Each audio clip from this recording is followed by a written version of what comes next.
Hey everybody, welcome to this week's live stream. Sorry we're a little bit late today. I had a few technical glitches. Everything was messed up on the, the streaming software, so I had to kind of go through and figure it out. But anyway, we're ready to rock now, just a little bit late. So last week we tried to make some marble effects, like marble looking blanks. And we did a couple different options, let's say. We went for some kind of like like typical marble where you kind of have like that white with some kind of grayish looking stuff, and pretty happy with the results in the blanks. We'll have to see how what they look like on the inside. So let's oh geez, which one am I? This one. Okay, so here's the results, and as far as I'm concerned, the blanks look exactly like what I was going for. But the thing is, once we turn into these, I'm a little skeptical of these. Oh, dropping them. So we'll have to see. The thing is, it's really difficult to nail just a little bit of color, like with white. A lot of times it kind of ends up spreading out, and once you turn it down into a pen, it may be kind of gone. The other issue that I'm a little bit worried about is how much is in the middle of the blank as opposed to basically just ran down the sides of the mold. These look amazing to me. I mean, this is exactly what I was going for. I don't know if you guys go back and look at the thumbnail from last week's stream. I mean, this is literally exactly what I was looking for, but we'll have to wait and see what they look like as a pen. So I chose to turn that one down, because that's really what I was going for. So we're going to make, it's a Junior Herald fountain pen kit. So we got all that ready. And then here's the gold. We went for some of the 14 karat nugget. And again, I'm like, yes, you know what I mean? These turned out really awesome. And I think that these ones I'm good to go with. So what I decided to do was just do like kind of a turned sample blank, and like, boom, that's pretty awesome. Now we did, when in this thinner part, there's not as much of the gold, but I think throughout the blank, this is enough. And the tough thing is deciding how much resin of that second color. Like, that is the hardest part, because not only is it just like how much, you can say, oh, next time maybe I'll add more. The problem is also, how did you pour it? It's not just like an amount. It's also a technique, kind of. So you need to make sure that you're dispersing it enough. And I don't know how to, I don't have any steadfast rules or things that I can share. Obviously, I'm kind of struggling through this myself. I usually just do like 50-50, red and blue or whatever. And that makes things pretty easy, and it swirls up together. But that's a lot of color, and we're not going for that. We're going for like a pearly kind of look with a little bit of accent color. But I'm very happy with this. I think that this is not too shabby. Is that, okay. Sorry, I was looking at my monitor, and it didn't look like it was very good. So anyway, I'm very happy with those.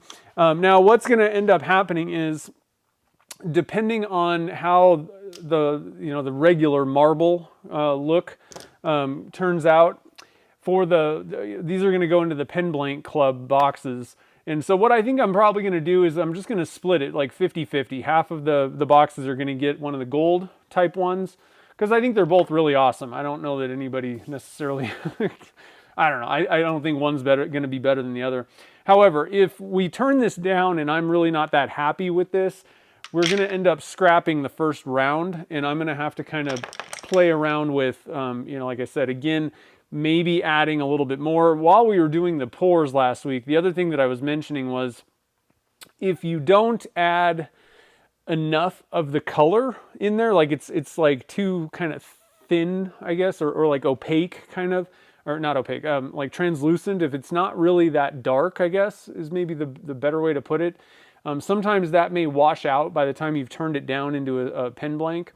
So I'm going to kind of keep my eye on that. I may need to add a little bit more pigment to the mix also. I may kind of have to play around. This is the tough thing about pen blanks, is you have something in your mind, and I've said this a million times. The hardest thing is trying to nail exactly what you have in your brain about how you want these blanks to turn out.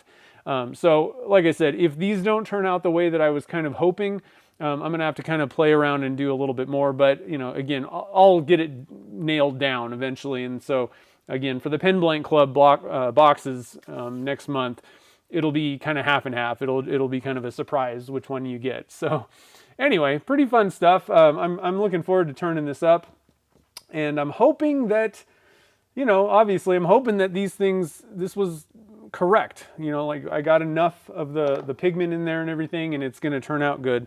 Like I said, I'm a little skeptical. My suspicion is that it needed a little bit more, like actual amount, and maybe pouring a little bit.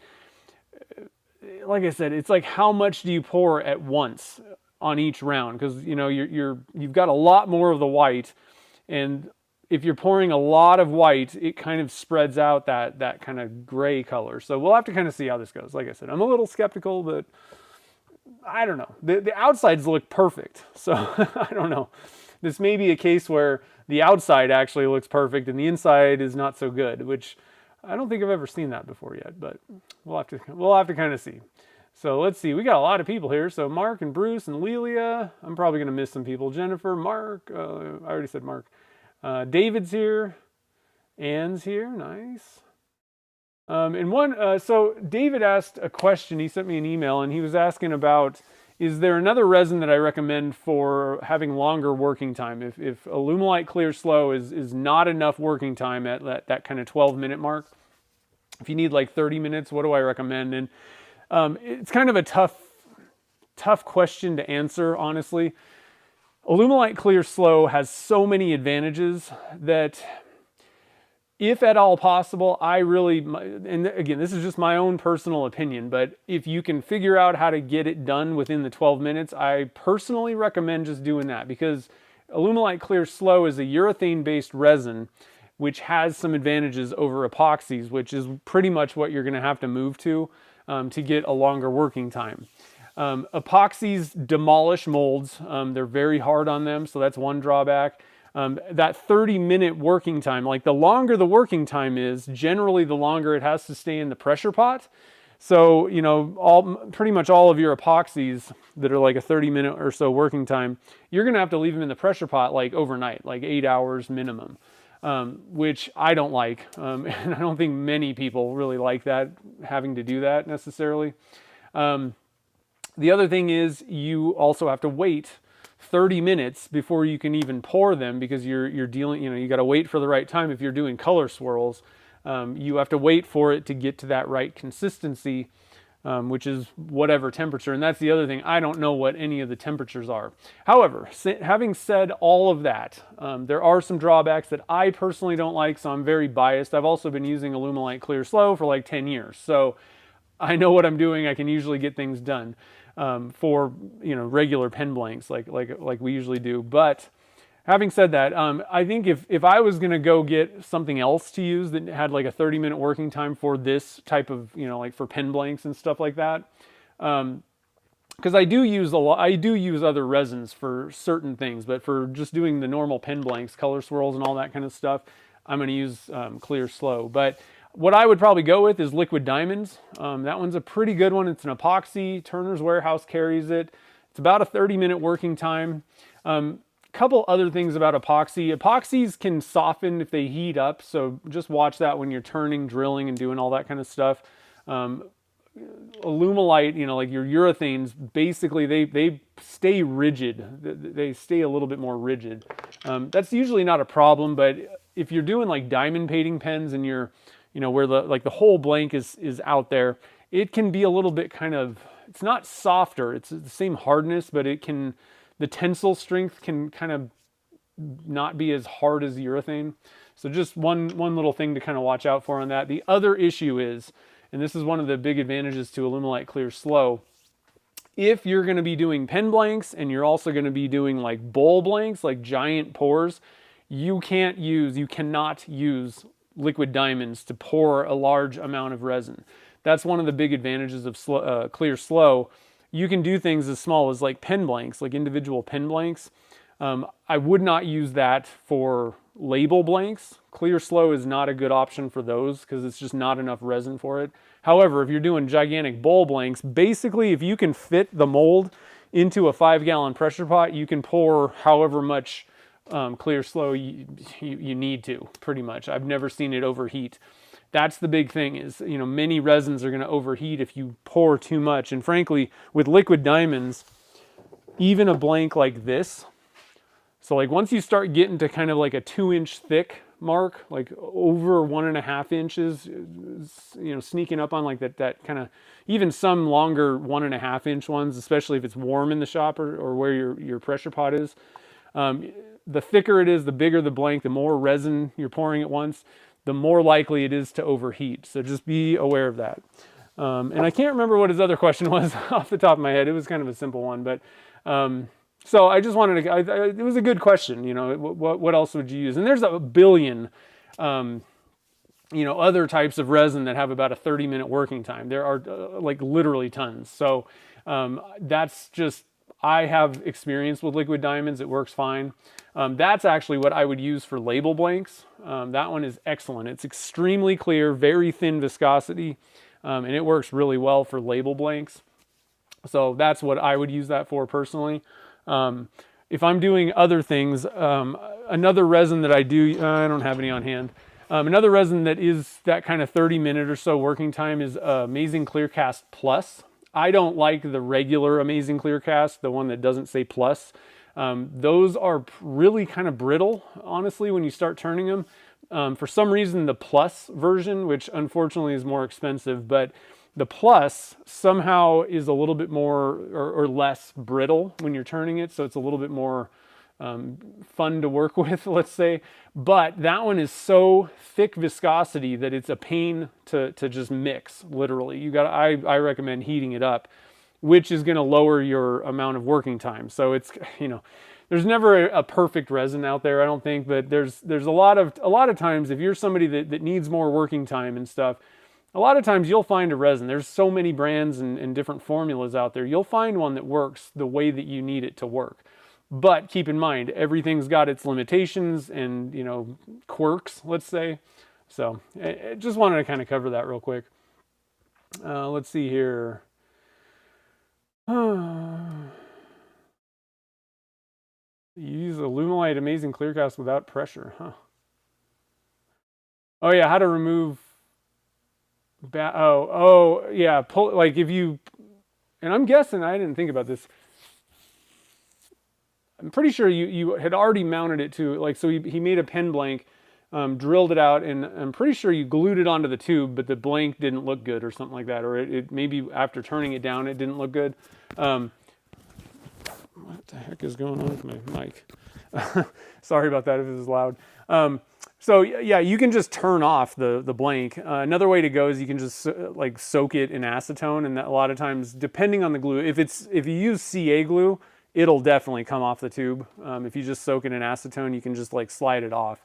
If it's epoxy, it should soften it enough to be able to pull it off. But the quickest way is to just turn off the resin, the blank, and then you can use your tube again. Good one. Yeah. So Old Man River, I've tried using Alumilite or, you know, Amazing Clearcast without a pressure pot, and I always get air bubbles. The problem is it's so thick that the air bubbles don't release in time, I find. But if you're getting good results, you know, don't change anything. I always pressurize stuff because I don't want to see any air bubbles, but I also sell blanks. So I'm not going to sell blanks that potentially could have air bubbles in them. So the pressure pot will pretty much eliminate that completely regardless of your resin. So that's why I always recommend doing that. But if you're not seeing them, then it's good. Liquid diamonds is so thin that the air bubbles can release. But this is another thing, like I said, I'm a proponent of just pressurizing everything, because the problem is if you're waiting until that kind of perfect time, when it starts kind of gelling up, once again, you're waiting till the kind of the end of the working time, number one, and you're waiting till it's thicker, and air bubbles are not going to just freely come out. So people say you can do color swirl blanks with epoxies that are slow setting or whatever, but I think the best way to go for me is to just pressurize everything. That way you don't have to worry about any air bubbles. All right, so Monica's asking, what's my go-to resin? Alumilite Clear Slow. Clear Slow. Alumilite Clear Slow.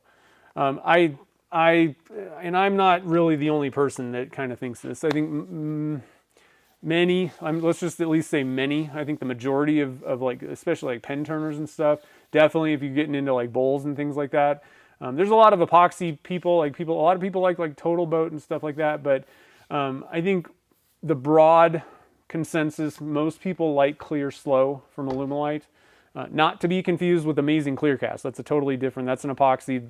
Clear Slow is a urethane, and it just tends to work. It's been kind of the staple for many years. Most people like it. It has its quirks though. It's got drawbacks. It's only got a 12-minute working time. You have to pressurize it. You're going to get air bubbles if you don't, for sure. So there's some drawbacks, but I think it works really good. Like for most people, it's kind of the go-to. Oh, I don't really have any other magic resins. No, I've tried a few, but the thing is, Clear Slow does 90% of what I want. The only other one that I use from time to time, depending on certain things, again, Clear Slow doesn't do everything. You can't do everything, on the planet. You couldn't do, you could maybe try, but you're going to get air bubbles because it's such a, you only have a 12-minute working time, and it just tends to bubble more than other resins. Some resins actually have chemicals in them that reduce the amount of air bubbles that it produces. I believe there's like a chemical that you can put in it, and Alumilite Clear Slow does not have any of that in it.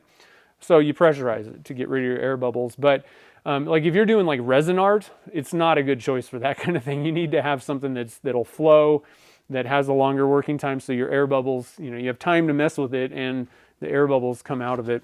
But another one that I really like is Alumilite's Deep Pour. And this one's got a 2-hour working time, so it's like the far other end of the extreme.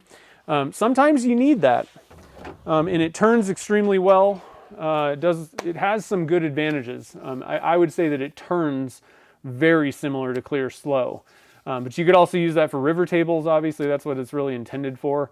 You can use it for pretty much anything. The smaller you go with that resin, though, the longer you're going to have to wait. And having a 2-hour working time, like, you got to wait too. Like if I pressurize blanks, one of the things I use it for is stopper blanks sometimes, depending on the material that I'm putting in with it. I have to leave it in the pressure pot for 2 days. Two days, right?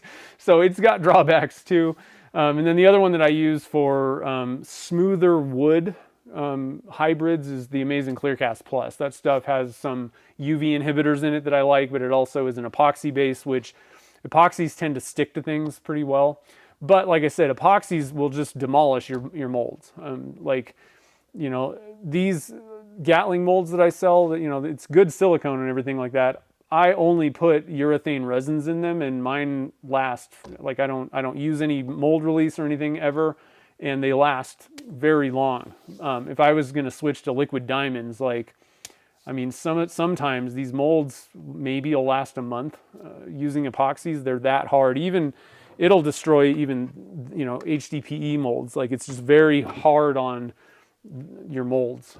So if you're going to use epoxy, definitely use some sort of a mold release. This one's a good one to use with epoxies. I believe that, a lot of people like this one. It works pretty well with epoxies or any resin really. I think the universal mold release from Alumilite works pretty well on anything. Technically, I've used this with epoxies, even though it's a urethane mold release, and it's worked. But there's other mold releases that are probably a little bit better choice for epoxies, but definitely use that. It'll help prolong the life of your mold.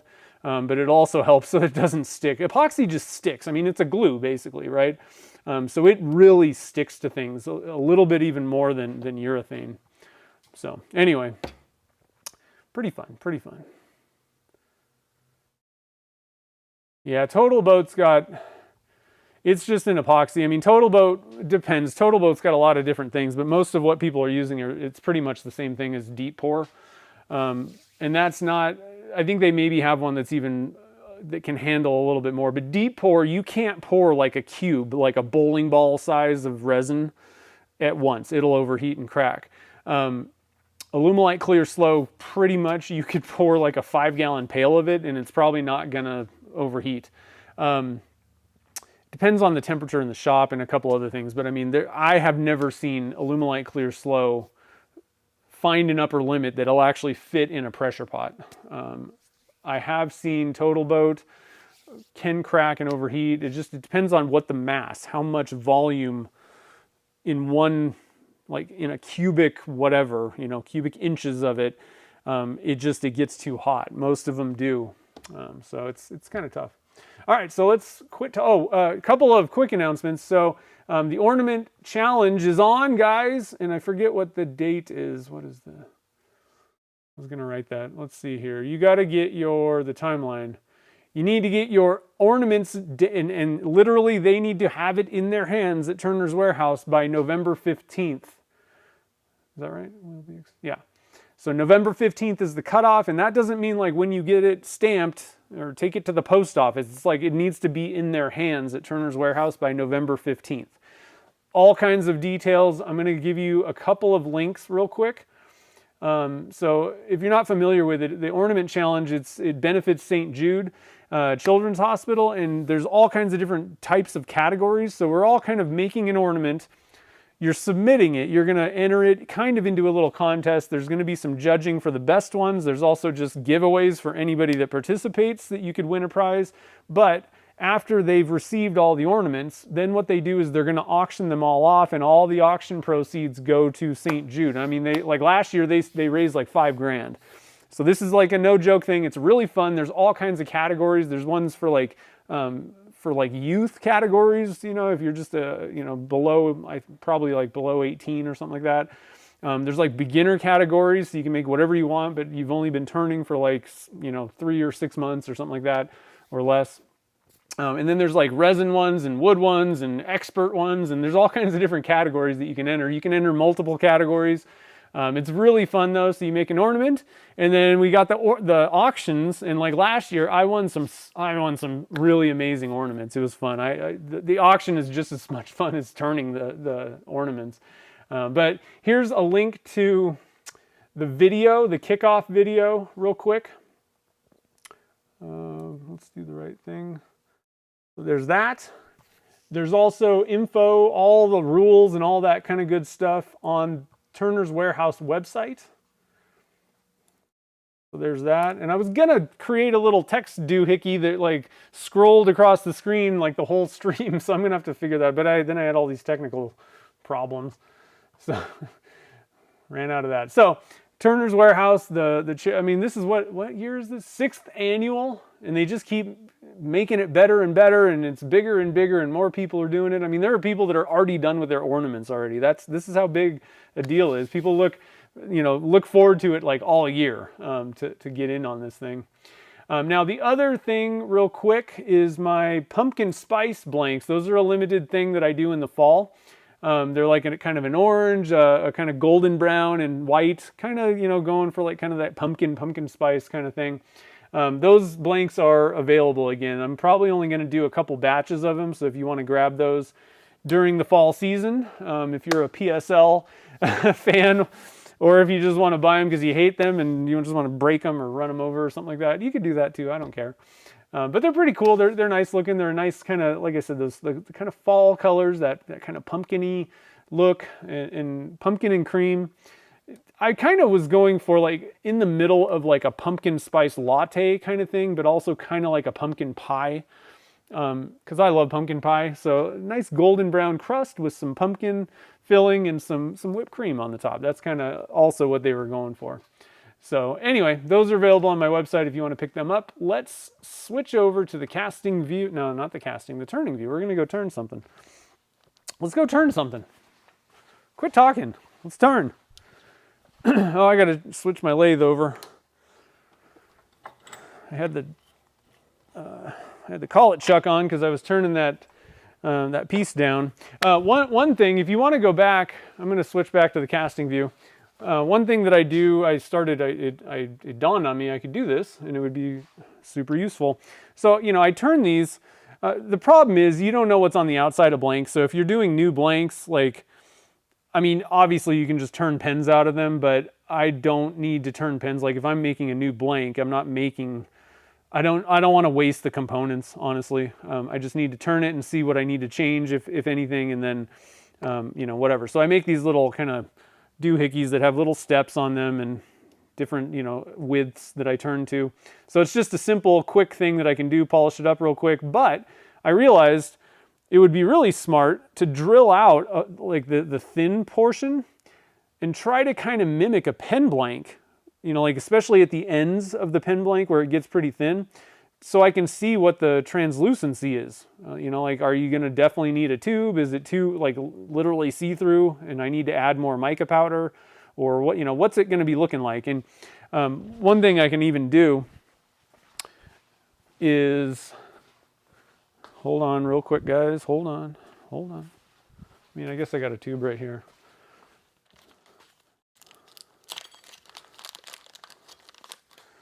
So you can even stick a tube in there and kind of look at it and see, like, you know, what is that going to look like? Is the tube showing through? Now I can see the tube. I would probably go for white. So if you get one of these blanks, I would definitely paint the tube white, just so that it's not like it really shows up. And I know it's probably not showing up on the camera here very well, like what's going on. But you can see, obviously, you know, you can see it moving in and out. It doesn't radically change anything, but it is going to kind of give it a little bit of a yellow background. And you might see some glue splotches. So I would recommend just paint your tubes white, and then you don't have to worry about that. But I thought that was kind of an interesting thing. If you want to do something similar, just turn down to a certain diameter, you know, whatever that is, and then just leave, you know, a few millimeters or whatever of material left, and then you can kind of see what's going on with the tube. I thought that was kind of a brilliant idea, a little bit. Why not? All right, so let's go turn one of these regular marble. Oh, I got to change the camera. That could have been devastating. Okay. Man, I'm already hungry. Jeez. Quit talking. It's almost lunchtime. All right, so we get our dead center in there. We are going to turn the cap first. Why not? Let's turn that cap. Boom. That guy going. I'm going to turn my dust collector on. This is the part that none of us like, including me. But it keeps the dust out of my face. I don't have to wear a mask. And I can keep talking if I need to. And it keeps the shop clean, you know? But it's loud.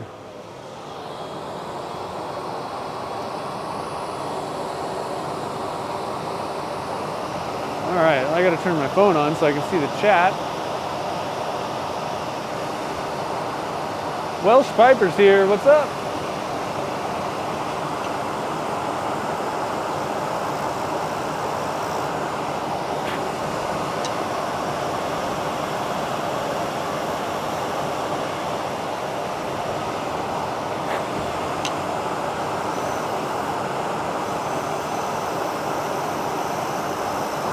Really hoping there's enough of that kind of gray left over in there.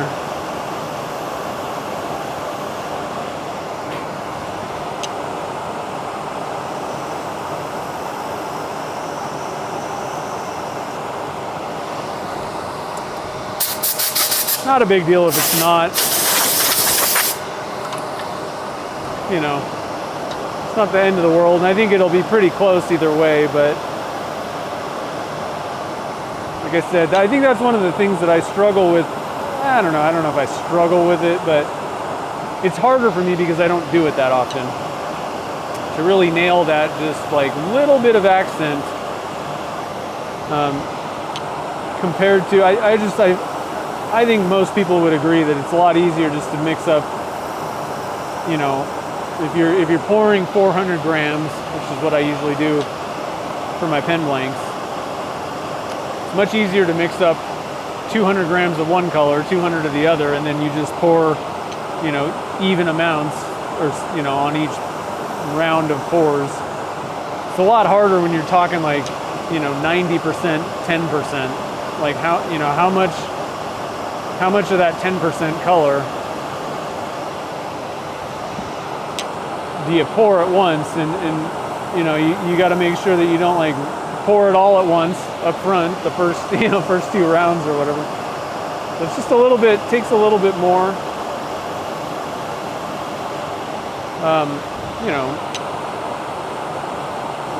a little more mental capacity, a little bit, I guess, a little more technique, let's call it, when you're doing the pour, as opposed to just kind of dividing it up.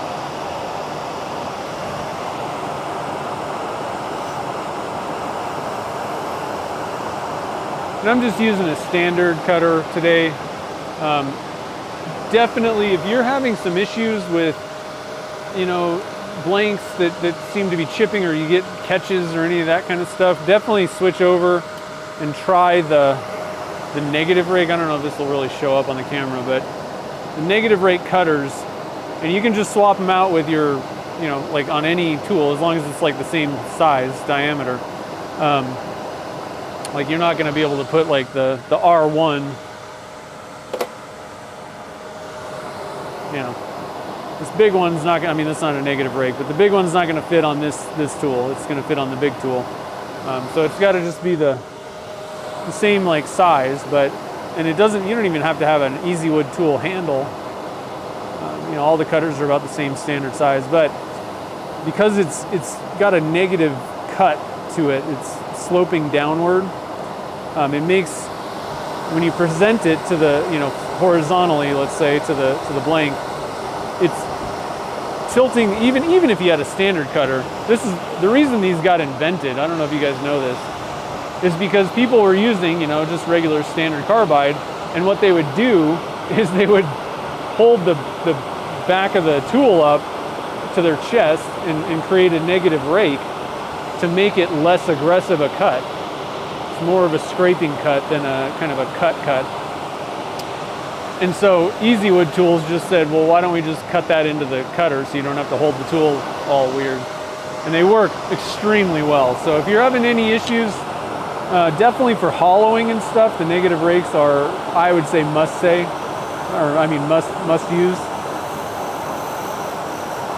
I used to really not enjoy hollowing anything.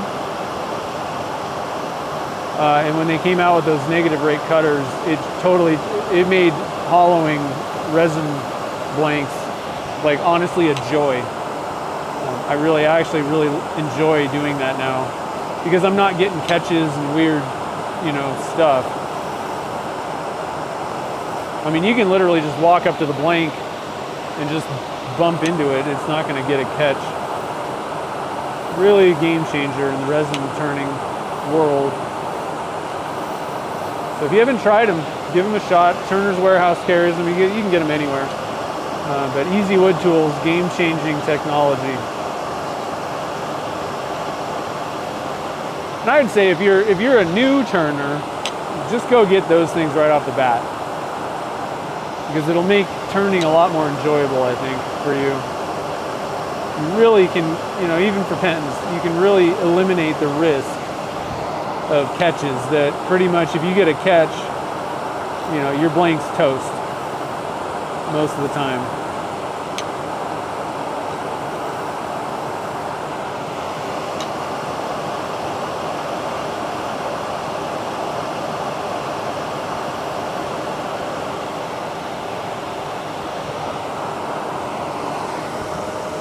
All right, so I got a little bit of a kind of a hump up on this side that I'm going to try and kind of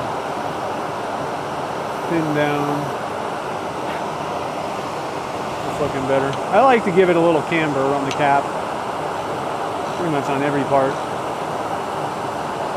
But I think we kind of try to give it a nice smooth transition there.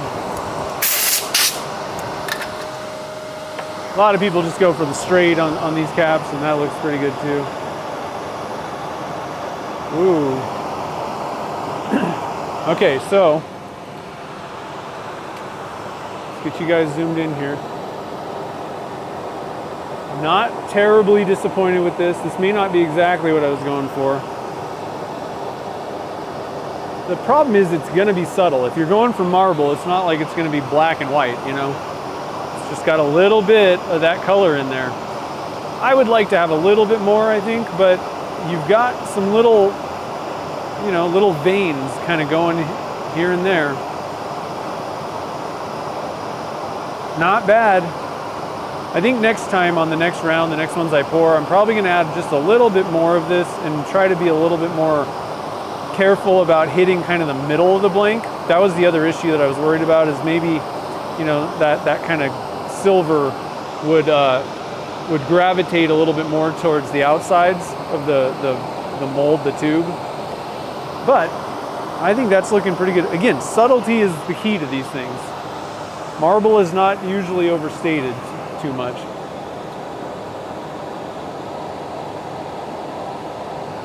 All right, so let's, I think we're pretty good. I'm going to give it just a little bit more on the ends.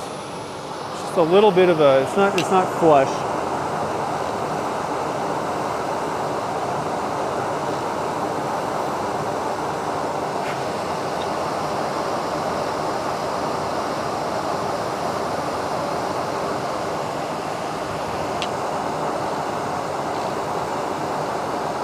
Okay, that's probably pretty good. Now we can turn the speed down, switch over to the wet sanding portion of the episode. Everybody's favorite. Let's do some sanding.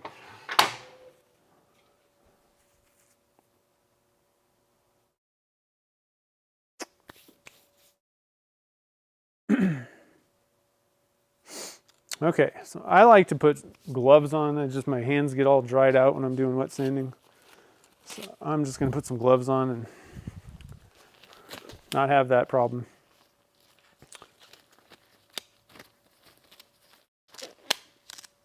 I'm going to get rid of my watch too. I don't need that. All right, so we're going with some 600 grit silicon carbide.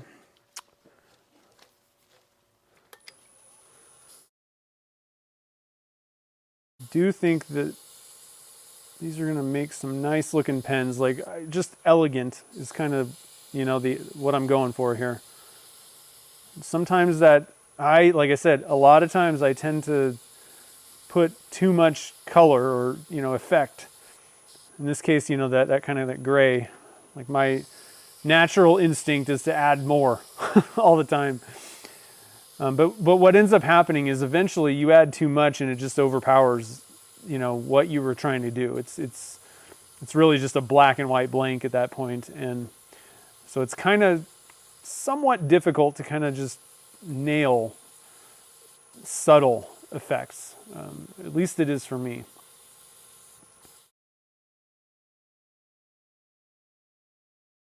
I have to really, really rein myself in.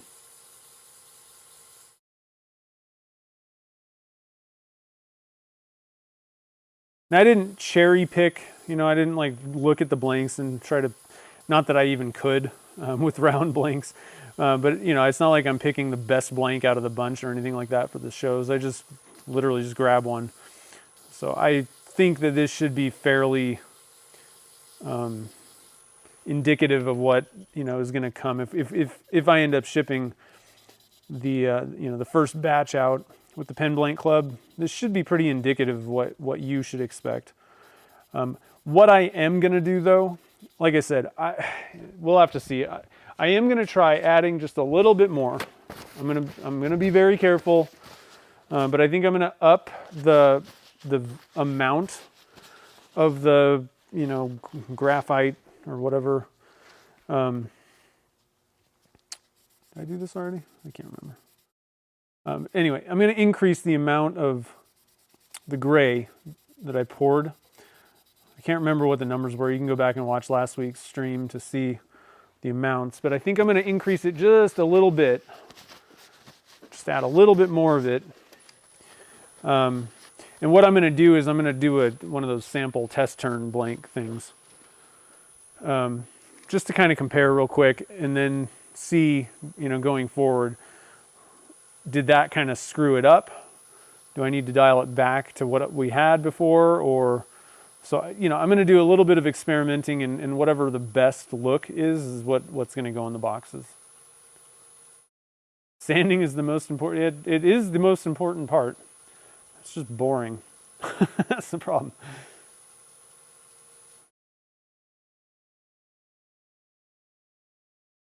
Especially when sanding is the only part of the finishing that you do. I would say it's the only part of finishing then.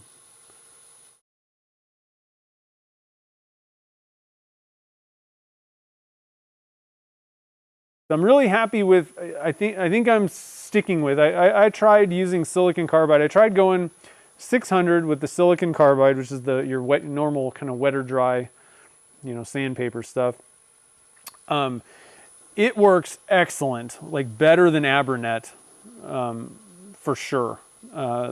For getting that initial, that 600 grit, whatever you start with, silicon carbide works extremely well for that first thing. It'll level everything out. It gets everything nice and smooth.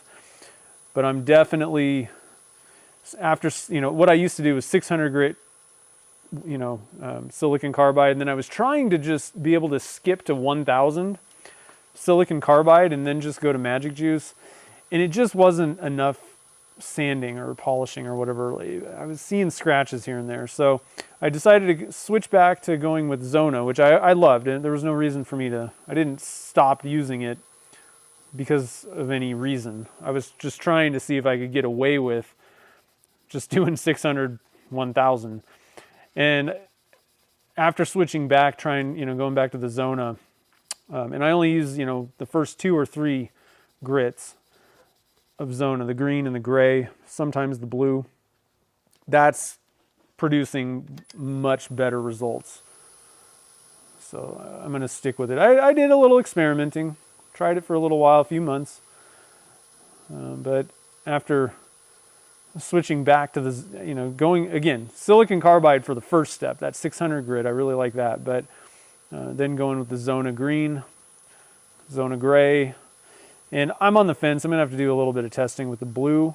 I don't know that it really provides a lot of benefit. There's really no reason to polish something up to a billion grit. I see definitely no reason to move on with any higher Zona grits and then go back to magic juice, because you're really just doing more work than is necessary.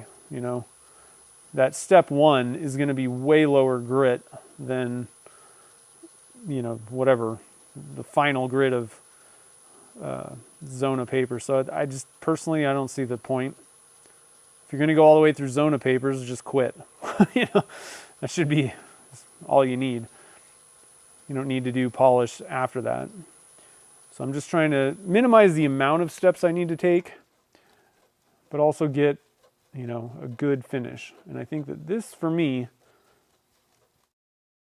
probably what I'm going to say. Let's go with the blue. I got a piece of blue sitting here, so we'll just do a little bit of blue. I'm not going to do that much of it.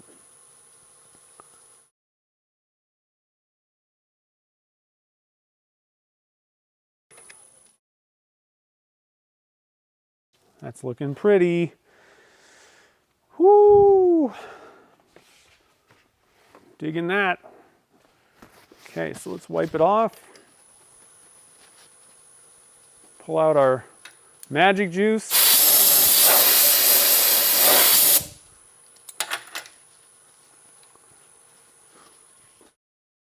Okay.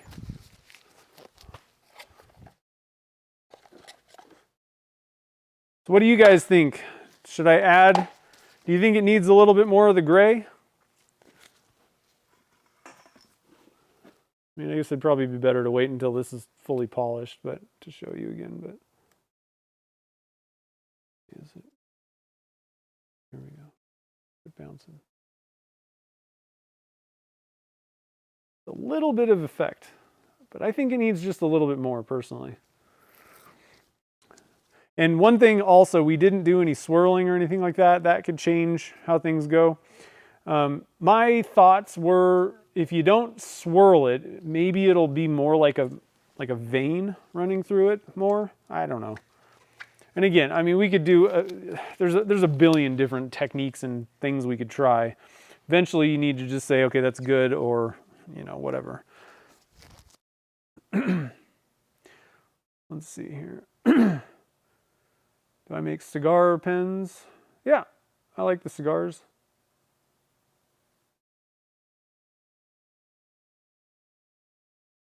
American flag blank. Yeah, so I like resin, especially for something like that. If you're dealing with, that's a good question. Oh, by the way, I'm going to be probably going to be doing a sale on the Halloween prints. I've got like the pumpkin faces. Do I have any of those? That would be a good example of the difference. Which should you use? Overall, the bottom line is the resin prints are going to be better than a filament style printer. Just hands down. They're better. They adhere to the resin better, number one, so it's going to cast better, but they turn a lot better. And I will say one thing, I did test a couple different resins out, and I was blown away. There are some resins that are absolutely horrible. So the Elegoo ABS-like resin, that stuff works pretty well. I couldn't find the pumpkin guy, but I've got a good example. So if you're doing, I would completely stay away from anything that's like a big blob of stuff. And this was done in PLA, but you see the problem is there's holes, and it just turns like dog do. It's not good. It's very hard to make larger things turn out decent looking, like large blobs, like a pumpkin or these paw prints and all that kind of stuff with like a filament. Unless you iron every level, and do all that, which I don't think is worth it. You're much better off because a resin printer is just gonna, I do have stars. Those larger things like stars, dang, I wish I had the pumpkins. I don't have one printed. Stars will just have to kind of do, I guess.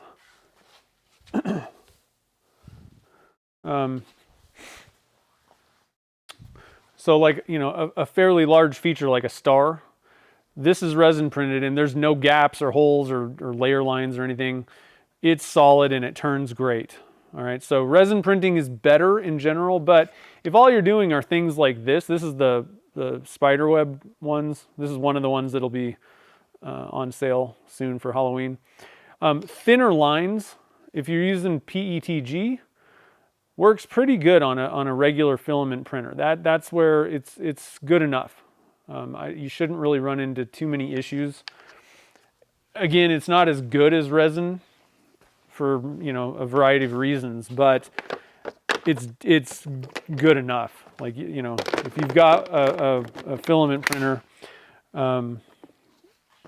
and you're if you're looking, so I guess here's another way to put it. If all you have is a filament printer, you have no plans of getting into resin printing, then do not buy the stars, the pumpkins, things that have large chunks like that. Don't buy those prints from me, and because it's not going to turn out that good. But if you're doing something like honeycomb, again, thin things tend to work out pretty good on filament, I find. Okay, so hopefully that kind of helps a little bit. But I'm going to be 100% honest. Resin printing is kind of terrible. It's just a gigantic mess. It's smelly. Don't do it. I highly recommend not doing resin printing in your house. I think your spouse is going to kill you. It's not good, and you're smelling those vapors and stuff that are, I don't think, very good for you.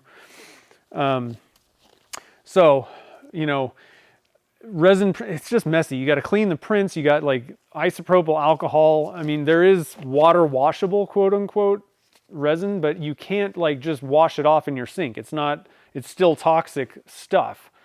And the water, doing it in water doesn't really wash them off very well. So it's kind of a problem, honestly.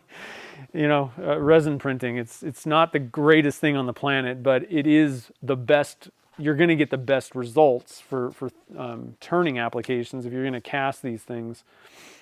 That's the tough part.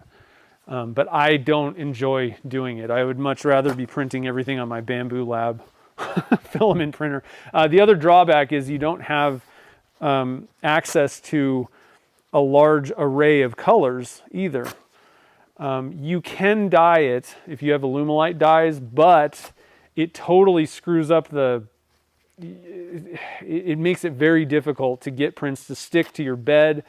You're going to radically have to change your settings and stuff, and you're probably going to get a lot more failures. At least I do. So there's issues. But if you want the best thing, grab yourself a resin printer and you'll get the best results. Okay, so step one. Sorry guys, I'm talkative, chatty Cathy today. Step one of our magic juice. And if you haven't tried magic juice polish and you do a lot of pens, I gotta be honest, this is a good one to just try. Like, I think it's hard to recommend saying, oh, just go buy a, buffing wheel setup. That's a lot of money, right? To just try it out. And if you're getting pretty decent results with whatever you're doing now, I don't think I would recommend that, because I used to do buffing. So that was always a hard one to recommend. But Magic Juice polish is pretty cheap. Turner's has a sample kit that's I think it's like $15, maybe 20. I mean, for $20, I highly recommend try it out if you haven't tried it before, because it works really well. I was blown away because I was very much a buffing wheel guy. And I was like, okay, I'll try this stuff out. People kind of recommended it, and I was like, okay. But we did it on the stream. I mean, you can actually pull up that video. And I was also skeptical about having like 6 steps. In my mind, I'm like, oh my God, 6 steps. I can just do 2 buffing wheels, But it's way faster than buffing, and I was getting better finished results. Now, I still use the buffing wheels. I can get things absolutely, like if there's a few scratches, I can use my buffing wheels and get those out without having to go back and sand again and do all that. So I still use the buffing wheels for things because I've got that down, that process. I know how to get scratches out and get them perfect. However, if I do that, I still come back to Magic Juice for like the final 2 steps, because you get a glossier finish. The finished product is shinier than I was getting with just what I used on my buffing machine was the Triple E wheel, and I used the Beal ones, which you can't even get those anymore. But it had I want to say a flannel wheel. So the wheel was kind of important with that set too. They were different material buffing wheels. So Triple E, I think it was like a flannel wheel or something. And then White Diamond, which was more of the cotton wheel or whatever, a softer wheel. And that White Diamond with the cotton wheel, it was not even close to giving me the same kind of gloss as Magic Juice did. So I had to declare the winner. And the more I thought about it, I'm like, and I didn't have to go take the blank off the lathe. It's still sitting there where it was when I was sanding it. And it takes significantly less time. And there's no technique to it. You don't have to learn how to figure out how to do it. It's just, it works. So I was blown away. I was like, wow, this is a pretty good product. Tried other plastic polishes and never really got excellent results necessarily. Not better. Definitely not better than I got with my buffing wheels. So it's pretty cool. I always like it when you find things like that. My criteria for a new product or tool or whatever, it has to be easy. I don't want to sit there for I can't have a 3-month, you got to figure out how to use it right kind of thing. That ain't worth it. I'm not doing that. I already know how to do what I got, It's got to be better than what I'm doing, produce better results, and it's got to be fast. And this marked all 3 of those boxes. let's get a reveal going here. Whoo, that's shiny, guys. Shiny marble. Focus in on that blank. How about that? What do you guys think? That's looking pretty good. Like I said, it's a little muted though. I really think maybe a little bit more pigment even. I was telling you that. I was like, I was looking in the cup and I'm like, I don't know. It might need to be a little darker because when you thin it out, it kind of disappears, you know, a little bit. So I think I might darken it on the next round just a little bit more. Either, you know, probably just add a little bit more of the mica powder in there. Because it was a little bit translucent. It was a little bit see-through on the stick, which is cool. It'll give you some effects, but it's a little bit washing out, I would say. It just needs a little bit more vibrancy with that gray area, but it needs a little bit more. I wanted a little bit more throughout here and there. But there are some little veins here and there kind of going on. Just a little bit more, I think. But overall, I'm happy. That looks great, especially, you know, this side looks amazing. It's just there's not a lot going on, which is probably going to happen when you're talking about a 90%, 10% amount, or, you know, whatever we did. There's just not that much gray going into the blanks. So, you know, what do you expect? It's not going to have a lot of the gray in the blank. And that's what you're going for, kind of. So, but just a little bit more. Just a little bit more, I think, would... Just a skosh. I think we'll make those things like perfect. What do you guys think? Both type of printers. Well, no. It depends on what you're doing. Because I have both kind of printers, right? But I really went out and bought the Bamboo Lab because there are things that the resin printer are not good at. And that's more like the personal items and things. I wanted to make some... Oh, that kind of sucks. I Sharpie marked this blank, and you kind of see the Sharpie mark on the end. You know, I wanted to make little molds and different things rapidly, cheaply, for shipping my faux burl molds and even making them and doing other things. So like personal things and you know, like the things that you buy a 3D printer for, you know, just making funnels and, you know, and I used it to make those cups, the pouring cups, like this, the split cups. Oh, let's zoom out. That'll help. You know, things like this, like, you know, this is what a filament printer is really good at. I'm not going to be wasting my time resin printing something like this. That's a lot of time and money, and you don't need to do that. This is what a filament printer is good for. But like, so if all you're going to be doing is you want to get into 3D printing to make things for pen blanks, then yes, go get a resin printer, and that's what I would probably do. Again, given that you can handle the messiness, the smells, and all the drawbacks that come with resin printing. That's, I think, the key. And it's pretty easy to resin print. There's not a lot of settings. It's a pretty simple thing overall. So that's who I think a resin printer is good at. If you're going to be making the little miniatures, if you need to make figurines that have extreme detail, that's what resin printers are good for. Now, I don't care about any of that because we don't need extreme detail to make a pinstripe blank. You know, you're going to turn it, so I don't care about the resolution. However, the resolution is what gives us, you know, if you're printing a blob of material. Do I have one? I'm surprised I don't have an example of something like literally sitting right here.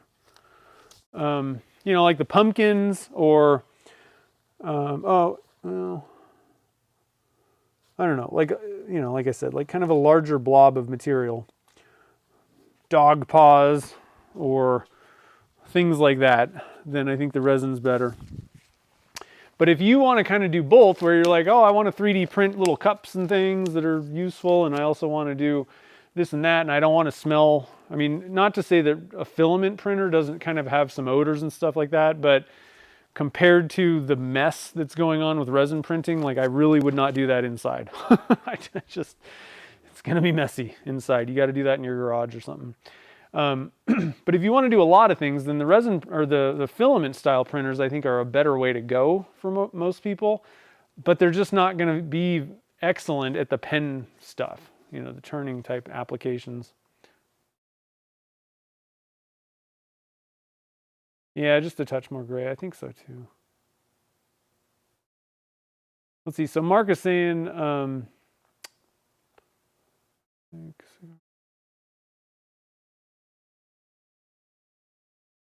yeah, so going back to Welsh Piper, when you were talking about the resin or like, I would not use PLA for anything turning at all. It's terrible. It has a very low melting point. So when you're drilling it, it's going to be gummy. When you're turning it, it's going to soften. It's terrible. That is the worst option. There may be some that are like a different, you know, like, and that's just standard PLA. There may be other types of PLA. I know there's a lot of different materials out there. There's like tough PLA, and I don't know how those turn because I've never tried it. But I think your best bet is to go with PETG, most likely. ABS works okay. One thing that I'm going to test is ASA. I've never even tried that. So there's some things that you can use, but like I've tried a few of them and none of them compare to resin. Resin prints are almost exactly the same feeling. They polish well, they turn well, they drill well. Like they do everything almost similar to like Alumilite, like the casting resin. It's very similar to that. The other stuff, not so much. It's noticeably different. So let's see here. Started using Zona paper on a couple coffee scoops. You're sold? Yeah, I know. It's funny because it's not really different. I mean, it seems like the same thing as micro mesh, and it's not. I think it. So just to let everybody know, also. So I don't know if anybody's like, what's Zona? What is this Zona stuff? If you're like a little bit kind of skeptical about this random Zona product, it's actually a 3M product. It's just branded as Zona. But 3M actually makes it. So it's an extremely good manufacturer, one of the best abrasive manufacturers on the planet. So it's good stuff, you know, and I personally think it works better than micromesh also. There's less grits to get to the same result. So it's easier, you know. Okay, so let's see here. Lighting. Am I happy with my printers? I've upgraded a couple of them. Let's switch. We'll just take a break here. I'm going to get a drink. I'll mention. I don't know. I'm just not really. I don't have time to do videos. Llewellyn, what's up, man? How's it going? So here's the intro. Okay, so I have changed the printer. So I originally had, for the big one, the Saturn, the like original Saturn, and that thing worked great. It was fine. I'll go into this. This is the Saturn 4 Ultra, and I recently bought that. This one I upgraded. I used to have a Mars 2 Pro. This gets a little crazy, but that one's really old at this point. So this one's a Saturn 4. No, sorry. Mars. The small one's the Mars. Sorry, guys. So I had the other one was the Mars 2 Pro that I had, and that worked fine, but it was slow and kind of the Mars 4 Ultra. I'm extremely happy with this one. That was a really good one. I think that this is probably what I would recommend most people buy. Now they've come out with the Mars 5 and 5 Ultra, and it's got this tilting bed thing and all this stuff, and I'm going to tell you right now, stay away from that. That's what this has, and they sold me. So what ends up happening is the vat itself tilts down from the build plate, and then it's also like self-leveling and all this. It's not worth it. Not on the Mars, not on the Saturn. This build plate is a pain in the butt to wash now. You can't just submerge this whole gigantic thing. It's kind of like springy. And I don't know what's all going on, but it doesn't fit in my washing machine thing, and you can't just dump it in there to clean it up. It's a pain. I don't get this build plate version. You know, there may be like even like just the Saturn or the Mars 5 regular might even have that. So if you see self-leveling and all this junk with this plate, don't get one of those.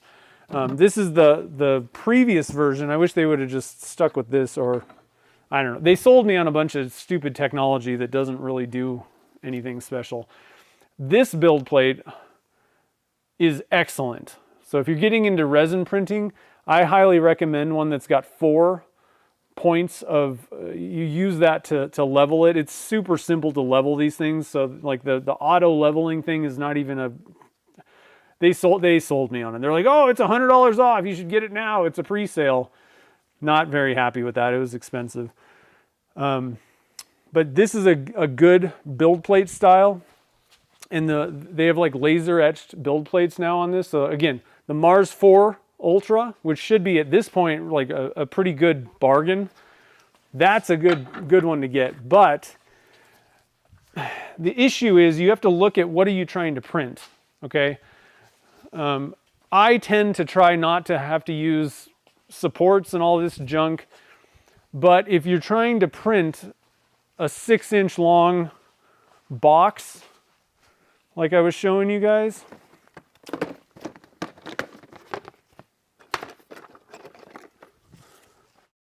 so if you're like, oh, you know, the Halloween ones are coming up, you know, they're going to be on sale, and you're trying to print a gigantic box, this is not going to print flat. Well, maybe it might on this one. You need, I don't know. I always knew that I had a big one, so I didn't really care what the build size was. Oh, it's the build. That might actually work.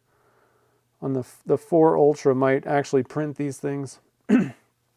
I don't know. But be aware of that. Like if you're trying to print these things, now you can print them up, but you're going to have to use supports, and it gets a little bit more. I just print them flat, which is not the best way to do it, really. But think about how big the build plate is, and if the thing that you're going to be printing is going to fit on there, right? So that's why I have a big one. But you use a lot of resin filling something like a Saturn vat, the bigger vat. The Mars size, the smaller size, is a lot more economical. And if you can print vertically, so like all the other things that I print, I just print up and down. And I know some of you guys are probably like, I don't really care about 3D printing, so we'll move on soon. But if you're printing things like these, the pinstripes and things, they can just fit. I just print them vertically. All right, so it doesn't even matter how big the thing is. You can fit a ton of these things on the Mars, and it'll work. So it's tough, guys. I don't even know what. I have no good recommendation with 3D printing. It really just depends on like what your level of, you know, I don't mind the smell, or I do mind the smell. I don't want to deal with that stuff. I don't want to deal with the mess. I think everybody understands filament 3D printers pretty well, how they work and what's going on. It's not a big mystery. I don't know that everybody understands resin 3D printers and what's all involved. So make sure if you're going to go that route, before you spend any money, really understand how does it work.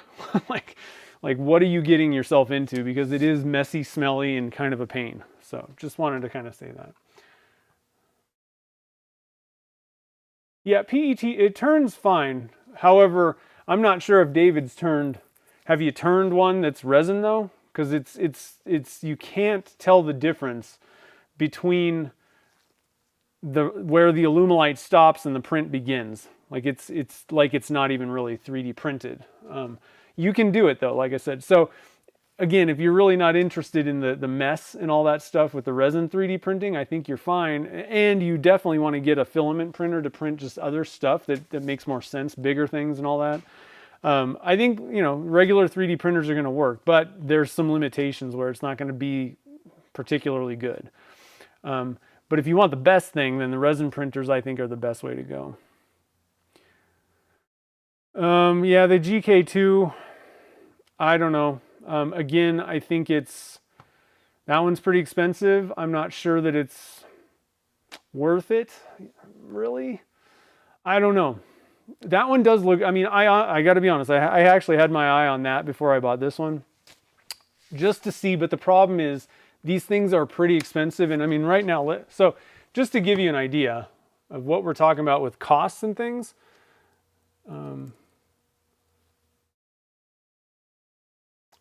The little one, the Mars 4 Pro, right now, or I'm sorry, Mars 4 Ultra, they have all these names. They don't stick to any convention. Mars 4 Ultra right now, on at least on Elegoo's website, is $210. Okay, so that's cheap, pretty cheap. If you wanted to move up to the Mars 5 Ultra, the newest Mars smaller one, you're looking at $270. I get that one's not that bad, but that's got all the funky stuff and all that. I would stay away from that with the weird build plate and all that stuff. I don't think that's a good idea. If you go up to the Saturns, so that Saturn 4 Ultra, I think it's $400 right now. And that's if you get, these numbers are if you get in now, you know, and there's some, you know, pre-sale or whatever thing going on. But if you get the GK2, I mean, that thing's like over, I'm pretty sure that's over 500.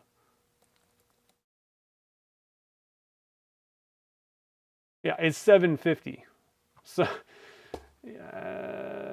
I don't recommend that one. No, not for what we're doing.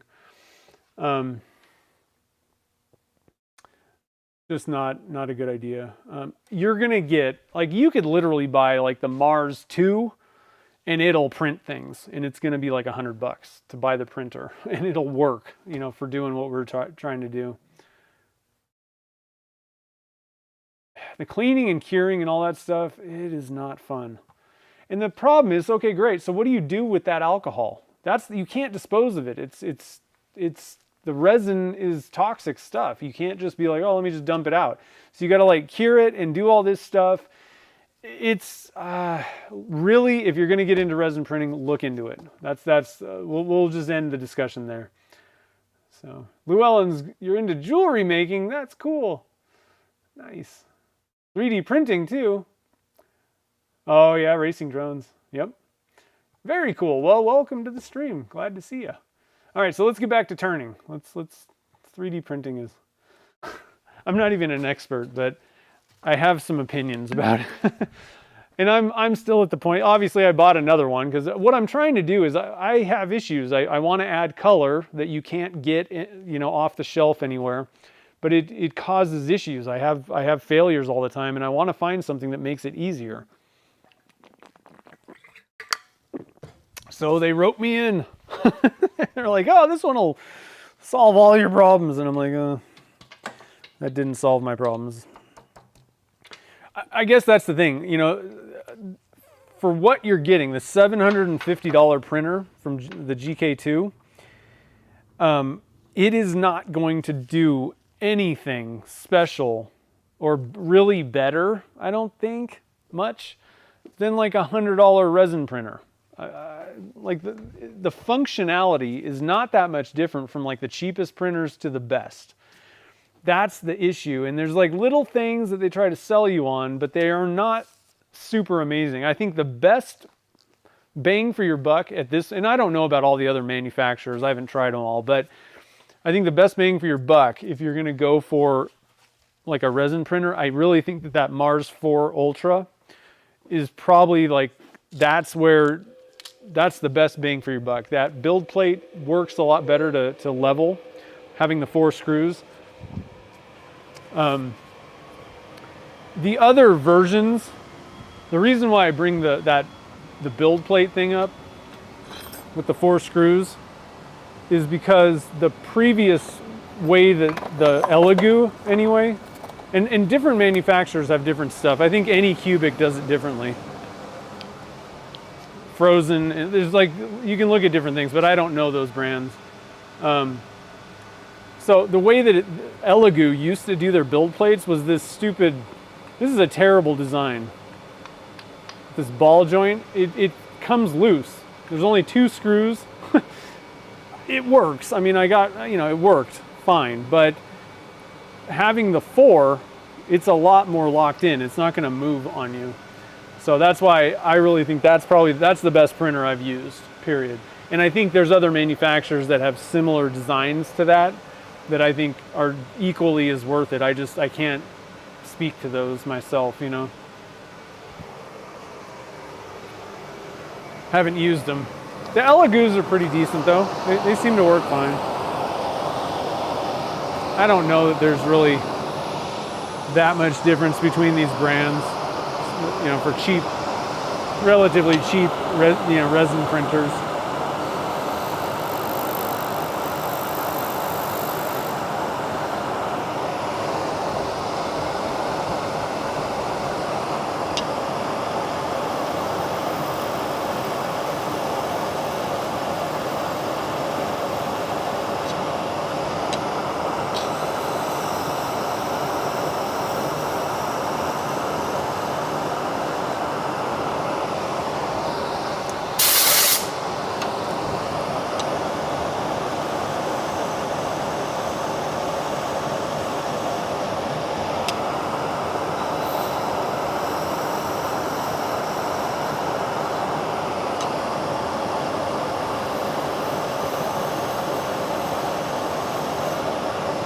Now, one thing to note, you know, we were looking at that cap and it was not, there wasn't a lot of like the gray part in there.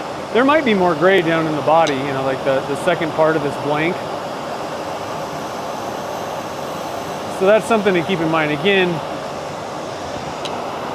yeah, when you're talking about that much different amount of resin between the white and the gray, it's going to be almost impossible to get like some even dispersion throughout a pen blank, you know. So just one thing to kind of keep in mind. I'm actually kind of curious to see how this turns out.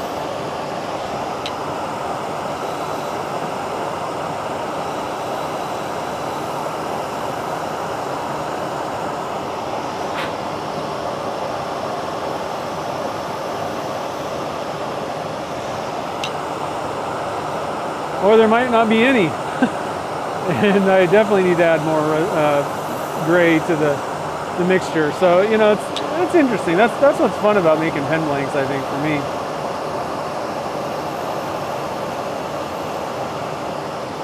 Minor changes in how you pour them, or how much, you know, or whatever, which colors you use, how much color you put in there, can make a pretty big difference. But also, once you kind of nail down, you know, how much you need to pour or whatever, or kind of figure a technique out, then you're good to go.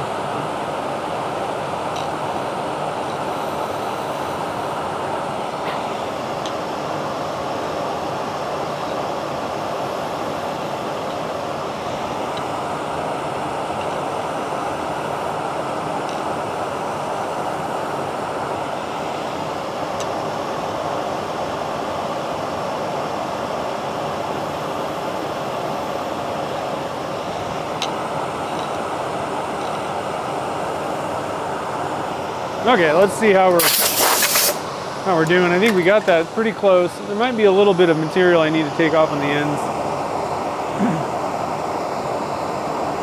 A little bit on this end.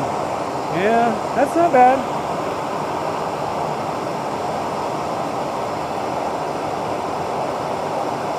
That side's good.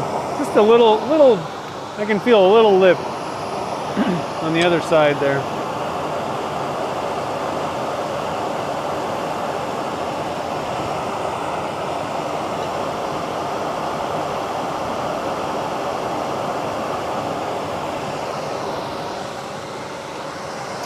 Try that out and see. Oh yeah. That's looking good. Okay. So I'll bring you guys in before we polish it just to see. I like this. Definitely not like more.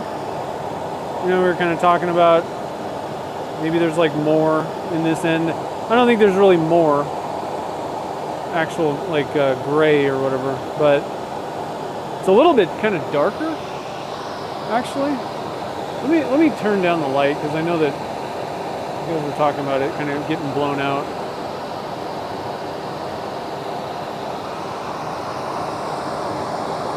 That's perfect. A little bit, but I think I definitely need to add like there needs to be more, just a little bit more in there. So, but that's like perfect. I could just get a little bit more of that. That's the darkness that I want, and I probably end up pouring just a little bit more at a time on that round right there, and that's why it turned out like that. So. Threading the needle on the perfect amount and the perfect, you know, pouring is what we need to work on with these things. One thing I'm going to look up, I don't know, I'm going to look it up right now. I don't know if I added more. I think I went with the same amount for the other ones. Let's see. Yeah, it was the same amount of resin for the gold ones. Actually less. That's crazy. The 14 karat nugget, that stuff doesn't, it tends to disperse more, the little 14 karat nugget pieces. But I definitely think that I put more. Let me look at something else. I want to look at one other thing from that pour. Yeah, we put a lot more of the 14 karat nugget in, and so there was more like pigment, like significantly more mica powder stuff. 14 karat nugget is really not a mica powder per se. It's a little bit more like a glitter. Let's just for anybody that cares. I'm going to show you guys. Where's my thing? I don't know that they consider this like an actual like mica powder. It's more like a glitter, really. And so we ended up putting a lot more of that in there, but it kind of tends to spread out in blanks somewhat. But we put like half a teaspoon in less, a little bit less actual resin for these gold ones. And you see it's more pronounced, you know. It's a little bit, I don't know, it kind of tends to spread out more because it's like larger glitter particles. And so it can kind of just, even like a tiny amount, tends to kind of pop out at you. So like it's almost easier to use that type of material, I think, if you're going for like a marble. But, you know, do you want glittery stuff? I don't know. For the silver, you know, or whatever, the gray, we use this, you know, a real mica powder, and I put like a very tiny amount in there. Oh, yeah. I did a mixture. I actually mixed some black with some silver, but I didn't put much at all in there. So I mixed about a little bit more of the black than the silver, I think. Like 2 to 1 or something like that. But I didn't put anywhere near half a teaspoon in there, and it was more resin. So I think that's what's going to have to happen is I need to put more mica powder in, and I think I'm going to even increase the amount. So what we did was, we'll just cover it so you guys don't have to like go back and look. So what we did was we did 350 grams of white to 50 grams of, you know, like the black or the gray stuff. And we actually dropped that down for the 14 karat nugget, which is crazy, I think. But I think I might increase this number just a tiny bit, maybe like to 60 or something like that. And then I'm going to add more mica powder. I think I could probably even get away with just leaving this at 50 and adding more mica powder. Just to darken it up a little bit so that like little remnants are visible. I think that's one of the issues is we're having it just kind of disappear because it's like translucent. There's just not much mica powder in there. So anyway, kind of interesting. Oh, I gotta change the camera view. I'm gonna forget that one of these times. There we go. So let's do a little bit of sanding. Who wants to see some sanding? I know I do.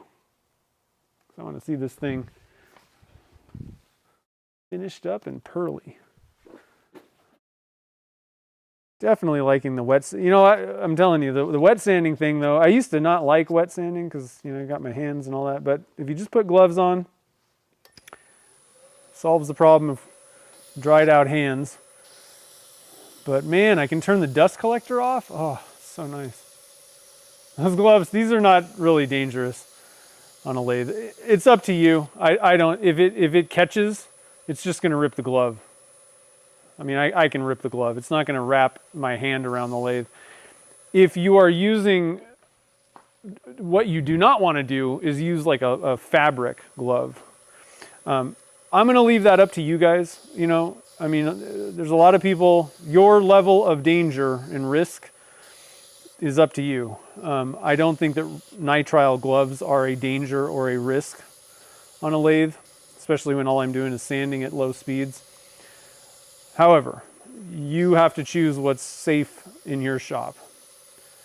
What I will say though is hair, long sleeves, fabric gloves that do not rip, that kind of stuff will get you mangled on a lathe. So really be careful with that stuff. I know of a girl who actually died turning. Her hair got caught on the lathe and she ended up actually dying. I know someone else that got their hair caught in the lathe and it ripped a big chunk out. I know them personally. And they knew, they weren't being weird. So you really have to be very, very vigilant around machines, especially things that can grab a hold of stuff. But I agree that generally gloves are not good, but I have no problem with nitrile on a lathe. Using gold flakes, is it better to pour vertical or block? It doesn't matter.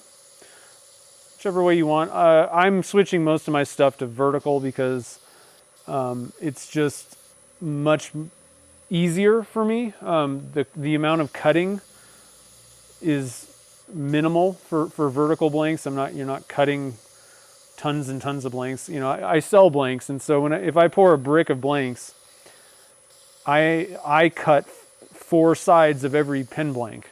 Like it's a ton of wasted resin. It's a ton of time. So I'm trying to get as many of the things that I make to be vertical. But it's, you know, it's up to you. It depends on what you're trying to do. There's certain things you can't do vertically anyway, but any of those effects, I'm trying to think if there's like an effect that, you know, a product of mica powder or something that you really only have to do vertically or horizontally. One thing that I will say, if you're gonna try to do like the I call them graffiti blanks, Chad calls them color drop, I think. I'm pretty sure Jake calls them some other thing. If you're doing, you know, where you have like a bunch of clear and then you're adding white, well, some colors and then some white dye to kind of have it just kind of drip down in, that's a case where you don't, what's going on here? Where it's just not going to work with a vertical because you have so far for that resin to drip through to and not a lot of room for it to move. So in that case, you're going to either want to do, you know, the horizontal with the singles, or you could even, you know, whichever way. You can do a block or the singles, like horizontally. That would be a case where you really have to do it horizontally, I think, to get the correct results. Other than that, I can't think of anything. Now, if you're going to embed like pine cones, obviously you can't fit a giant pine cone in a vertical small mold if you're doing pen blanks. So that's where the limitations come vertically. But I think vertical has a lot of good, there's a lot of benefits to doing vertical. The reason that I stayed away from it was because I knew I'd been doing horizontally for so long, and I'm selling blanks, so I don't want to radically change things. And I knew it was going to require me to pour literally hundreds of blanks to make sure that I'm getting consistent results, and they're good. And a lot of like, I got to turn every one of them, you know, not every single blank I make, but it was going to require a significant amount of time investment as well as money spent on like resin that I can't sell, you know. So that's why I stayed away from it for a while, but I'm glad that I finally just jumped in and figured all that stuff out, because at this point, I definitely prefer vertical whenever I can do it.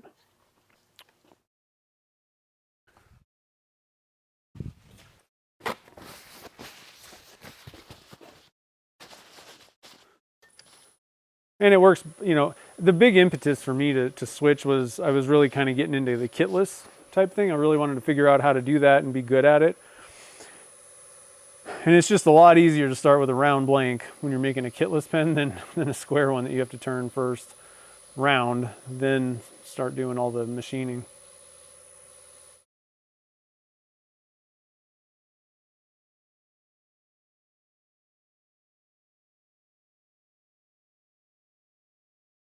Yeah, you be safe in your shop, I'll be safe in mine.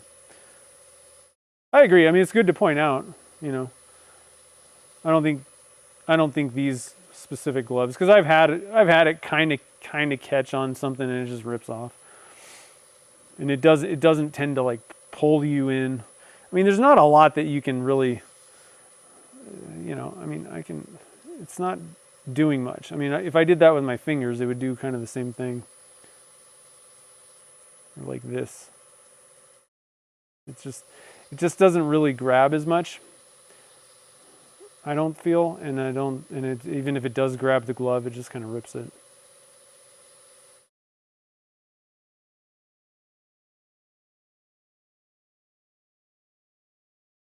But I mean, I don't even want to think about the injuries, you know, if like you're using, I don't like, you know, any kind of like a fabric, a normal glove kind of thing. Like I just couldn't imagine like if it got caught on like pretty much any machine in the shop. I mean, it would be a severely bad day.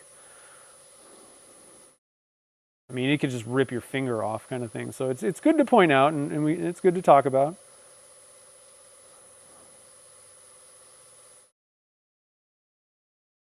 It's also good to understand like what's the issue. You can't just blanket statement like, oh, you can't do this, because I heard somebody say that, you know.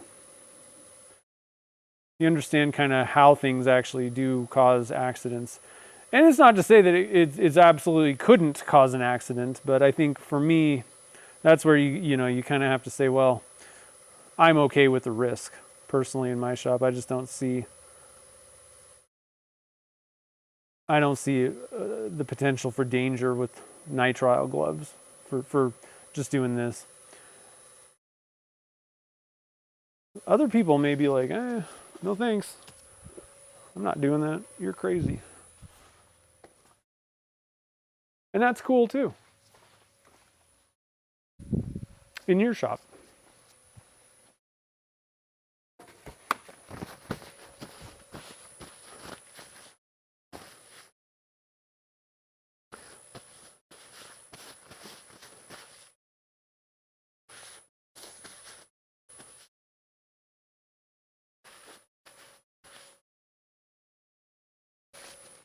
Okay, I gotta go get some blue shop towels, and then we'll do a little bit of magic juice, and then we'll put this pen together. I don't know, guys. I think it's gonna be a pretty good looking pen.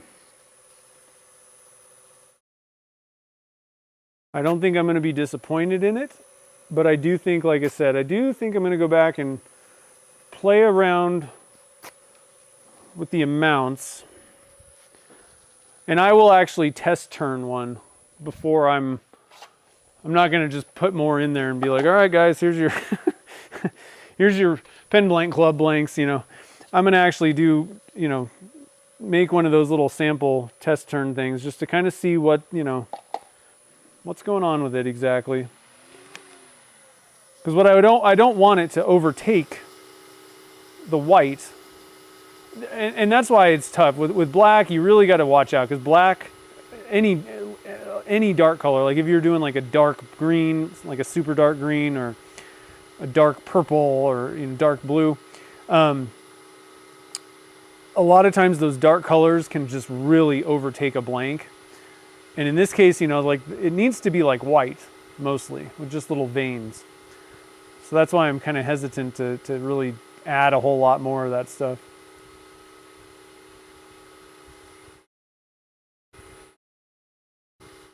Okay, so we got number 1 done.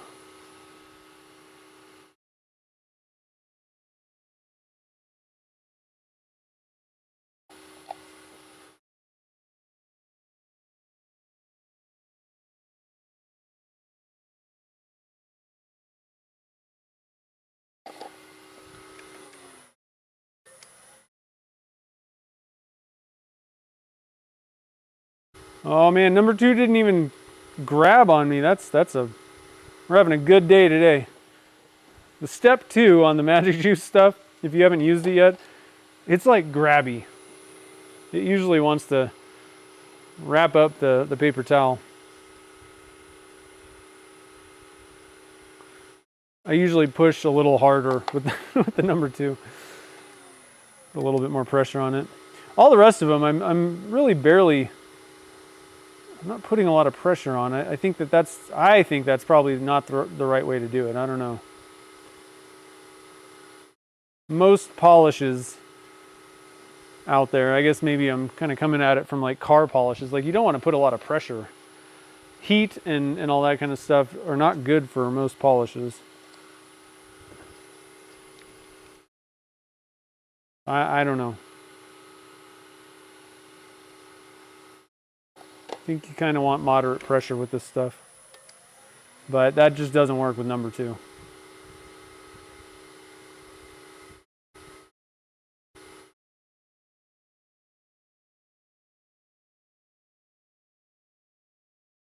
We're just screaming through these steps. We're already on step 5, guys.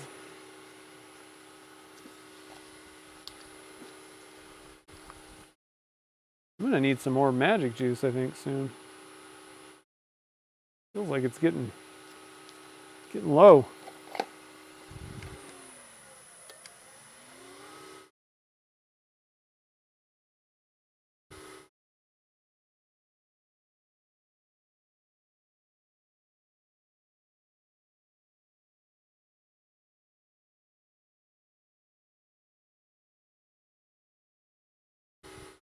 Yeah, magic juice is definitely not a friction polish.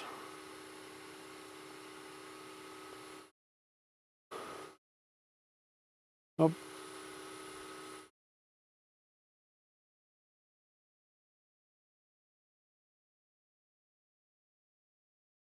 Did that message get? I swear there was somebody put that it's not a friction polish. Huh. I don't know where it went. Yeah, it's definitely not a friction type polish. I don't know if there's any. Like I said, I wanted to. The last time they had the SoCal Turning Expo thing, Michael was there, but his lathe didn't make it, so he couldn't do any demos, and I just never got. He was always busy, and so I just never got a chance to ask him. I was gonna, just kind of cover a couple things, like what does he suggest or recommend, or maybe how does this, what's happening? How does this work? What's the best way to do things? And we just never got around. I never got around to talking to him about it. So next time I have a chance to ask him, Michael Harding, he's Stadium Pen Blanks. He makes magic juice, or whatever, sells it.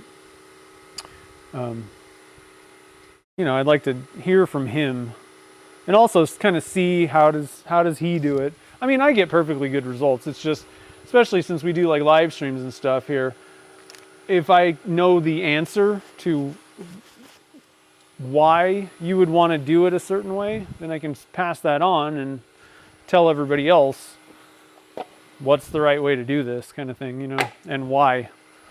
Problem is I don't know the why. I have some ideas about what I think you should do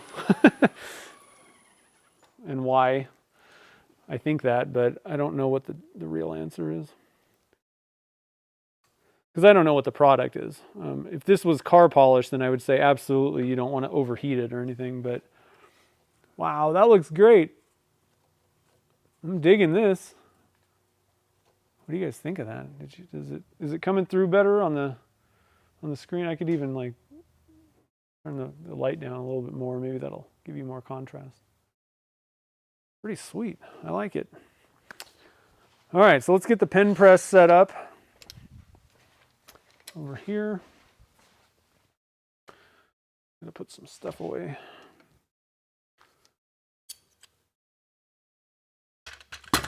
Put that down so I don't put my pen parts in a puddle of resin. I couldn't think of a P word. Okay, so we got that, and I changed my camera angle, so I'm hoping that this works a little bit better. It's a little bit more, because I was having it was hard for me. It just wasn't as far out. So I'm hoping that this kind of works better for me and you guys. It's a better view. Get that thing out of the way. So this is a Junior Herald pen kit. It's got the fountain tip. I don't know I think Turner's Warehouse carries these. I'm not sure.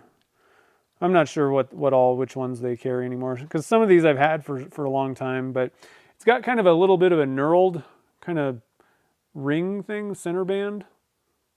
So that's kind of cool. And then, you know, just your standard kind of junior, you know, nib type thing. And then the finial, or whatever this is called, I think it's called a finial, kind of has a little bit of a, let's see if I can get this to go up. It's very shiny, reflecting all over the place. Let me put the clip down real quick. Put this just, everything's reflecting off this thing. My camera's not trying.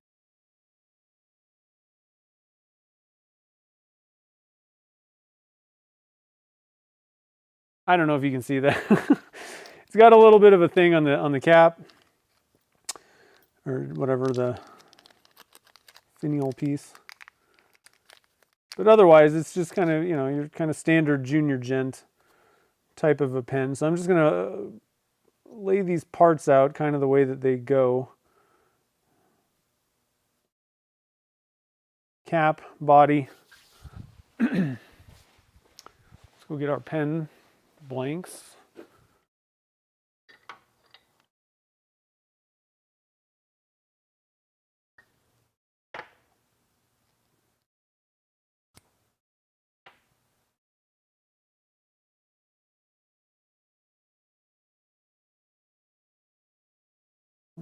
And I did mark the blanks, but I have a feeling this one's going to be one of those that we're just going to line up the two pieces by eye.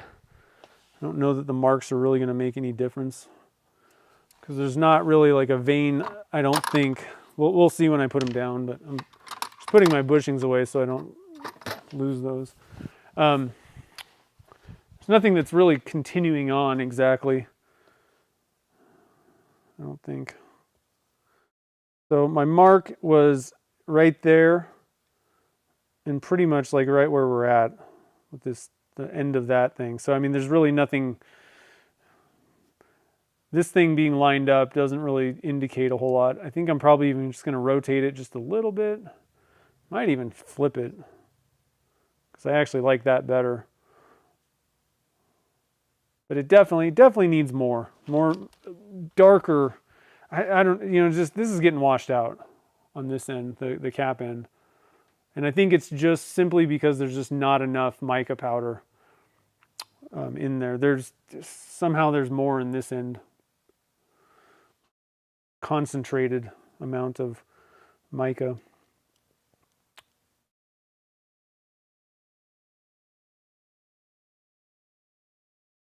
All right, let's see here. So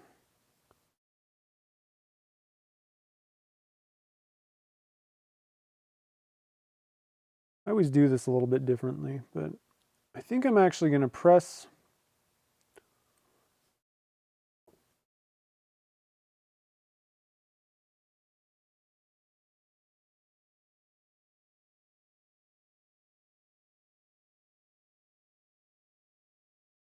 All right. What I'm going to do is just get things kind of started.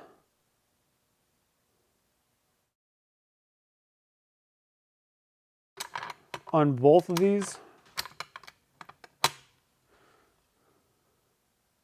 Hopefully. I don't know. I always do this differently and I screw it up half the time. Nope, I think I screwed that up.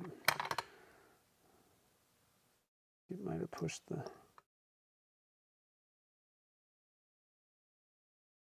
Oh, it's okay. All right, so we're just going to do this. There we go. And hopefully everything worked out right. I'll give it a kind of a test just to make sure. But you don't want to keep that thing in there. The problem is you can push out the threads, the plastic thread piece, if you leave it in there the whole time. Oh God. That's not the way to do it. Yeah, okay, so that worked out good. Okay, nailed it.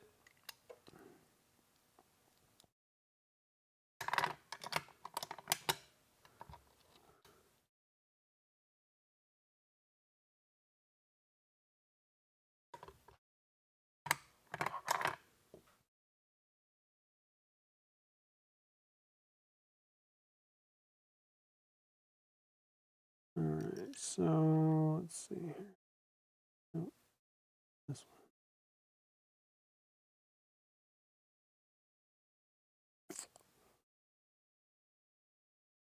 I think I'm going to put the... Tough thing is there's so little of the gray on the top part that I don't want to really cover it all up.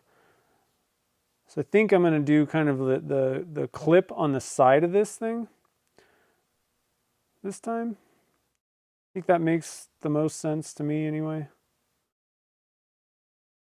And I think, I don't know why, but my personal preference is to put the clip on that side.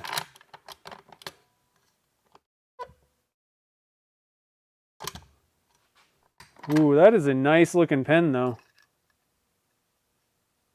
Oh, I missed it. There we go. What do you guys think of that? I mean, like, it's you know, not much going on. It's mostly just white, you know, pearly white with some swirly kind of pearls going on in there. But just that little bit of accent just makes this thing look elegant. That's what I was going for. Just a minute amount. And frankly, I mean, I'm not... Even though there's not as much like the dark stuff on the top of that, it still looks good. Like it's, you know, it's not like these blanks are bad or anything. I think a little bit more would be a little better, but it's actually kind of cool that it's kind of just, again, if you add too much, it's going to overtake it and you're going to end up with like a black and white blank rather than marble. You just want some accent. So pretty awesome. I like that. It really looks like it. If you hold it away from your face, like, you know, if I pulled this like way up and well, even if I pull it way up to my eyes, it really does look like marble. Yeah, in fact, I don't know, even the top. If you add too much, it's going to be overdone. So we're just going to have to kind of see. I'm going to do one more batch. Like I said, I'm going to increase the amount of mica powder, but what I'm going to add more mica powder, and then I'm going to bump up that 50 to 60 grams of resin for the gray. That's not a significantly more, you know, bigger difference, I don't think, of total amount of resin. Just a little bit, and I think that might be, man, I'm going back and forth. Like, I don't want to have to make like 10 different batches to test things out. So I'm trying to think. Definitely, no matter what, I need more mica powder for the gray. That's absolute. I think I'm going to add a little bit more, not a ton more, but it was too kind of thinned out. Even for like the 50 grams of resin, it was too little amount of mica powder for 50 grams of resin. So I'm going to increase that for sure. The question that I have is, should I add 10 more grams? I know this sounds like I'm splitting hairs, but it could mean the difference. You know, it could make a really big difference in the results. I think I'm going to go 60 grams, and I'm going to also add more mica powder, run a batch, and see how these things turn out. It may be, but I'm going to also try to pour it, really focus on the pouring thing. I think I'm even going to go back to the video and look at what did I do with this batch, just to make sure, because I think I have it in my head, but I got a video. Which also is, you know, if you have a phone, you know, that, I mean, everybody's got a smartphone that takes videos, right? Pretty much. I highly recommend, you know, go grab yourself a tripod and get yourself, you know, this is a little bit on the fancier side, but if you can find something that will hold your phone, you know, get a tripod for your phone. And, you know, it may be just something simple. If you have some way to mount it on just a small arm, or if you need to kind of like set up a tripod, go get a, you know, relatively cheap tripod. And it's not a bad idea especially if you're doing like kind of experiments like this. It's really not a bad idea to like video yourself pouring and try to kind of, the toughest part is to try and like save those videos and stuff like that, and like have a library that you can actually find, you know, stuff. But if you can be that diligent, take a video, call it like marble effects #1, or, you know, whatever, #2, if you do different things, that can really help you to be able to go back and be like, what did I do for that one? You know, if it's like a year later. A lot of times I'll do that, especially on the streams, which is, you know, that's another reason why I really enjoy doing experimenting on the streams, because I can go back and look and be like, oh, how did I do that thing? Let's see, you know. So even anybody can do that if you have a smartphone, and just get a tripod and a little thing to hold it, or some other like mount if you have, you know, a way to kind of mount it in your shop and don't need like a whole tripod setup. But yeah, it's pretty fun, pretty fun. Let's see. Oh, Mark, you did comment. Okay. So cool.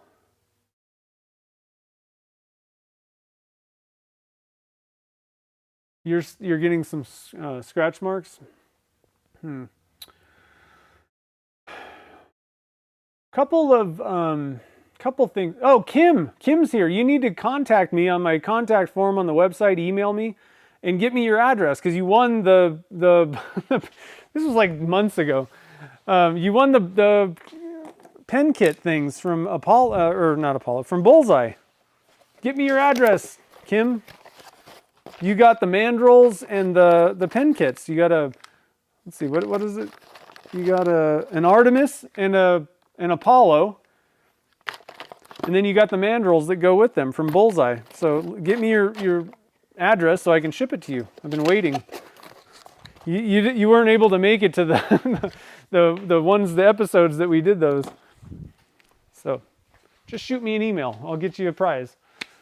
So let's see. I'd like to hear more about the magic juice. Is that what you're talking about, Mark? Yeah.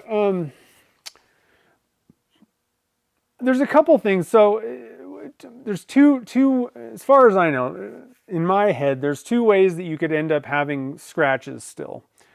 One, you didn't sand enough. And although it seemed like you did, you didn't. And so there was just a little bit deeper scratch. Like let's say that you sanded 600 and you just didn't actually get all the 600 grit out with the next, you know, whatever, and wherever you start. I'm just assuming, like, let's just assume you started with 600 and then moved on, you know, 1 or 2 steps above that.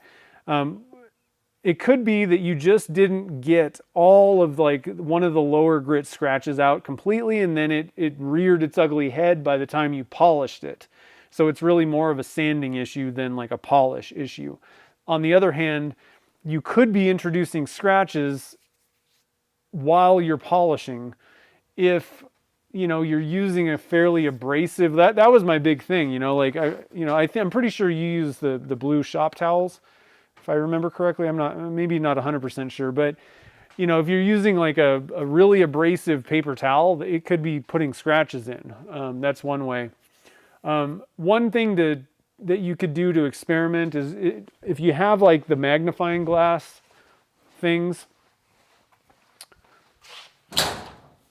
like a headset with, these are super like valuable, something like this. It doesn't have to be exactly, these ones actually I find are really nice, but get a good magnifying lens.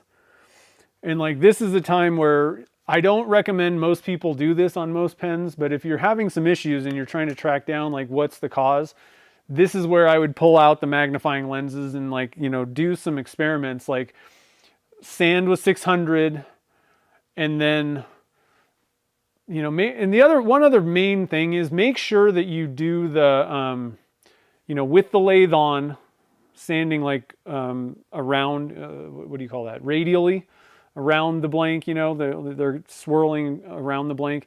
Stop the lathe, and also I really think that you should do this with the same grit. Stop it and cross hatch, like lengthwise with the blank, with the lathe not running. Do that on like every grit and see what you get at the end, because it really does make a difference. If you ever buy one of those like headlight polishing kits, they're all going to tell you sand one way, then sand the next way with the next grit. I think you're just better off hitting it with the same grit, with the lengthwise thing, because that way you're creating kind of a cross hatch. Then when you go on to the next grit, it's just going around in kind of a different thing, and it just breaks it up because it's a solid surface. So I really think that that's an important step if you're not doing it. But actually get out your magnifying lenses, sand, and then start with like whatever you start with, let's just say you start with 600, sand it, then do the lengthwise thing, then go to the next grit, and make sure that there's no lengthwise scratches after you're done with the next grit. So that's another reason why you want to do that alternating thing, is to make sure that if there's still lengthwise scratches, then you didn't sand enough with the next grit. But it sometimes helps to like fully dry it off, get a raking light. I'm gonna show you how I do this if I'm running into issues over at the lathe here. So let me back up the camera and kind of show you. You don't have to have all the same like lights and all this stuff as me, but it does help to have a very bright light. I didn't switch camera views. Hold on. I gotta scoot the camera way back. I'm trying to set this up so that you can kind of see what I'm talking about a little bit.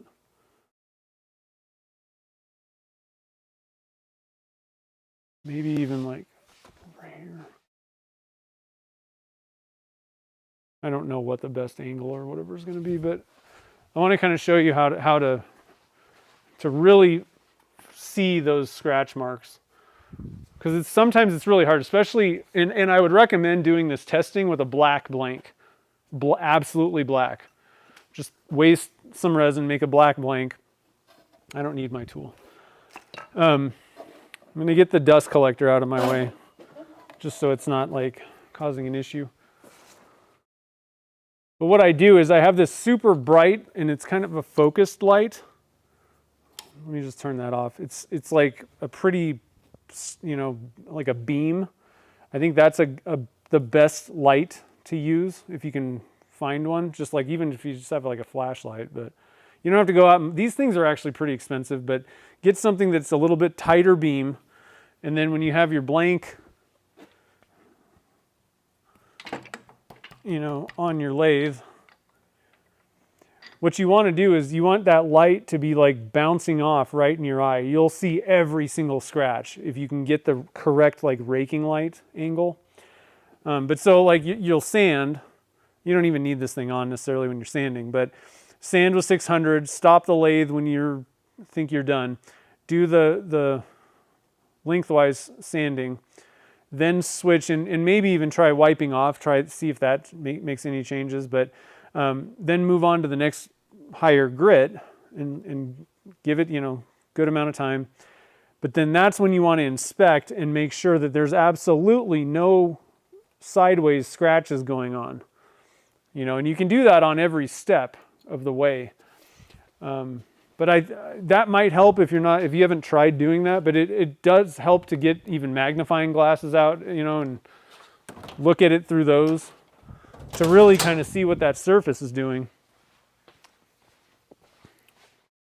But I really want to stress, don't do this every single pen, because you're gonna just drive yourself crazy doing that, because there's gonna be some scratches here and there.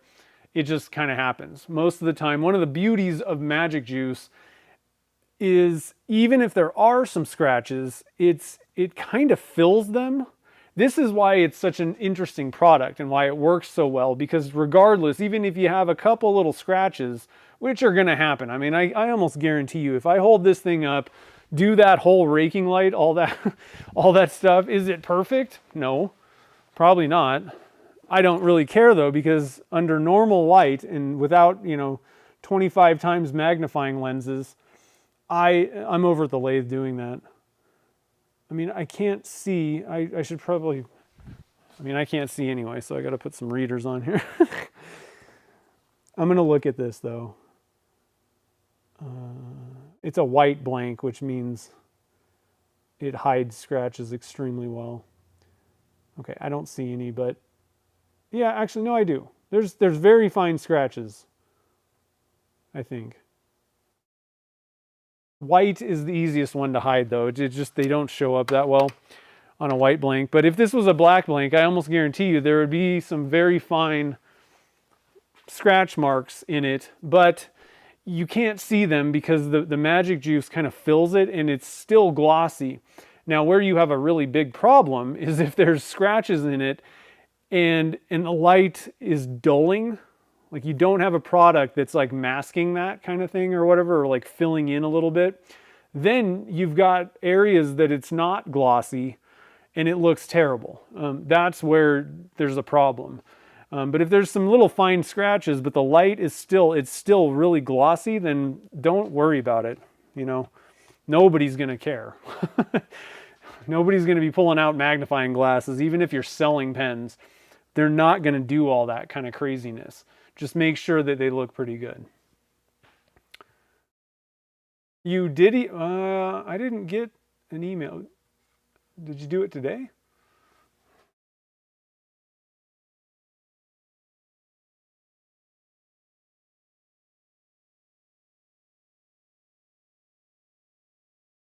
Oh, okay. You just did. Cool. Got it.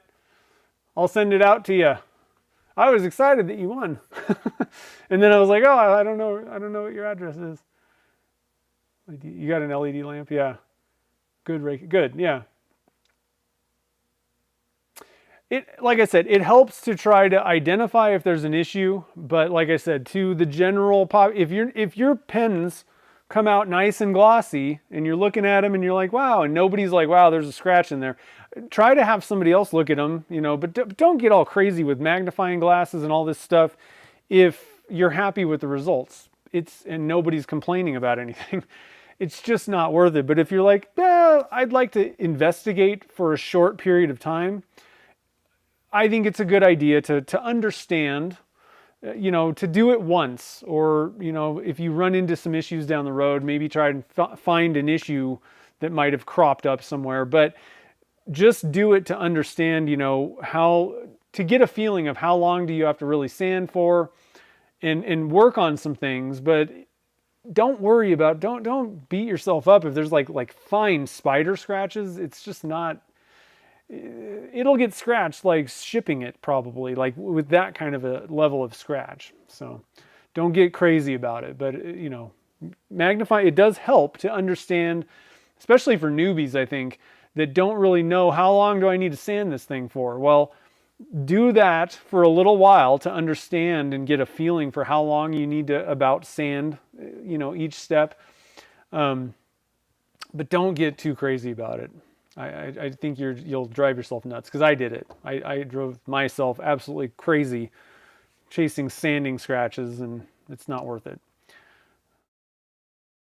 Yeah, if you can't see it with your eyes, like I said, and I think that typically you'll know when there's scratches that are too deep, because there's going to be, it's not going to be as bright.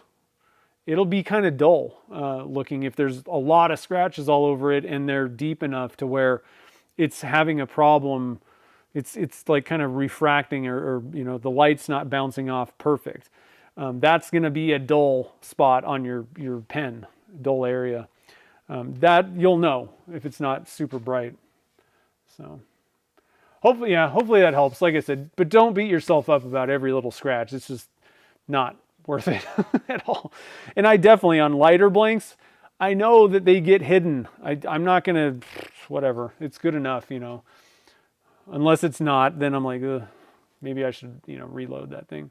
Now, if you are somebody that you know, you're selling pens, like super high-end pens, or you want to get into that kind of thing, that you may want to invest in a buffing setup, because I do think that if you have fine little scratches and all that kind of stuff, the buffing wheels will take care of them, and you don't need like a super elaborate setup.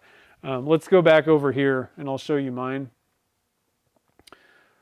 And you can get some that just mount to your lathe. You don't have to have some separate, you know, mini lathe buffing station. I just don't use my mini, and it worked great. So I just have two of them. And like I said, one of them I put the Tripoli, like the brown, reddish brown, on, and it's a little bit like, I want to say it's like a, I forget the name, a flannel wheel, I think.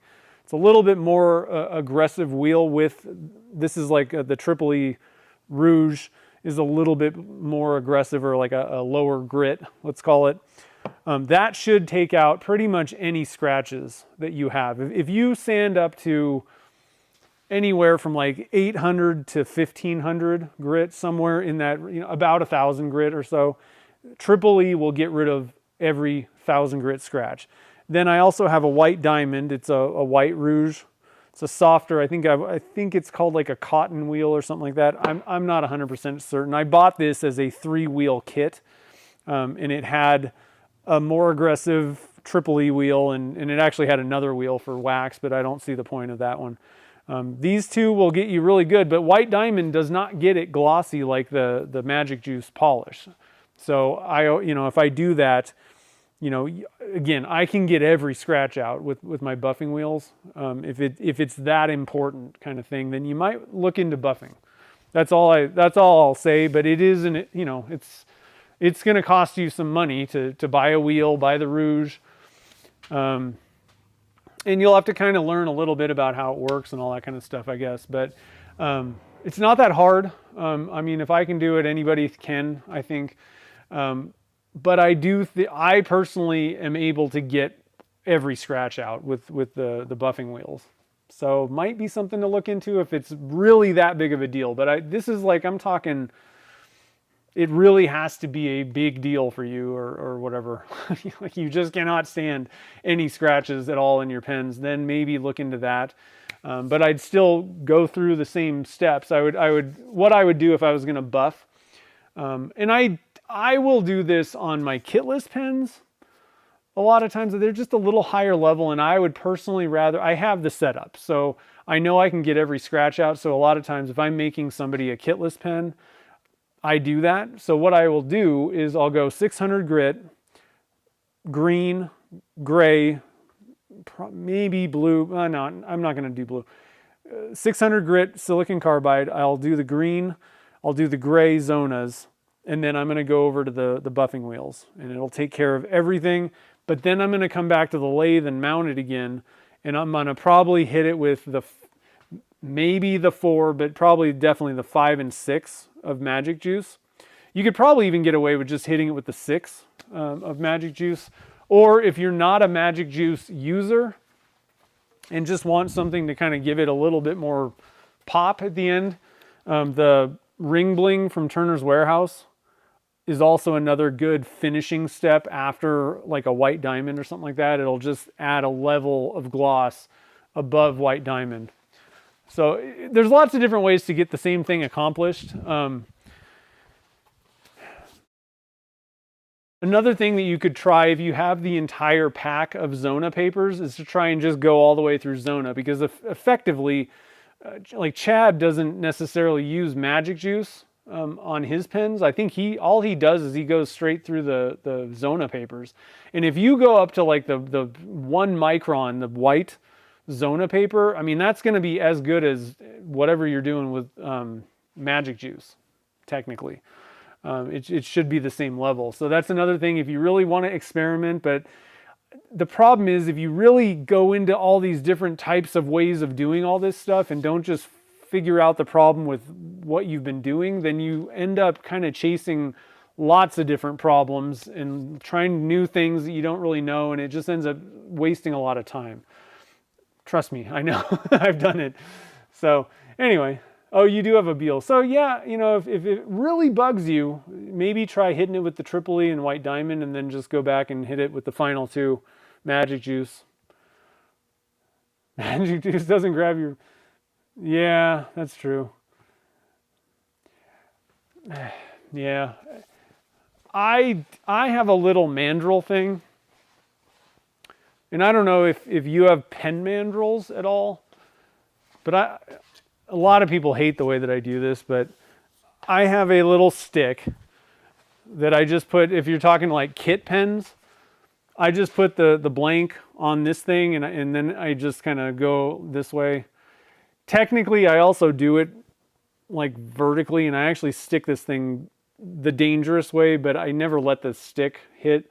I have it kind of up, and I do both ways. So I have kind of my own little way of doing like kit pen blanks. But if you have like one of the pen mandrels, you can just put everything on there. One thing to watch out for with a pen mandrel, though, is you don't really want to be getting a lot of that metal. I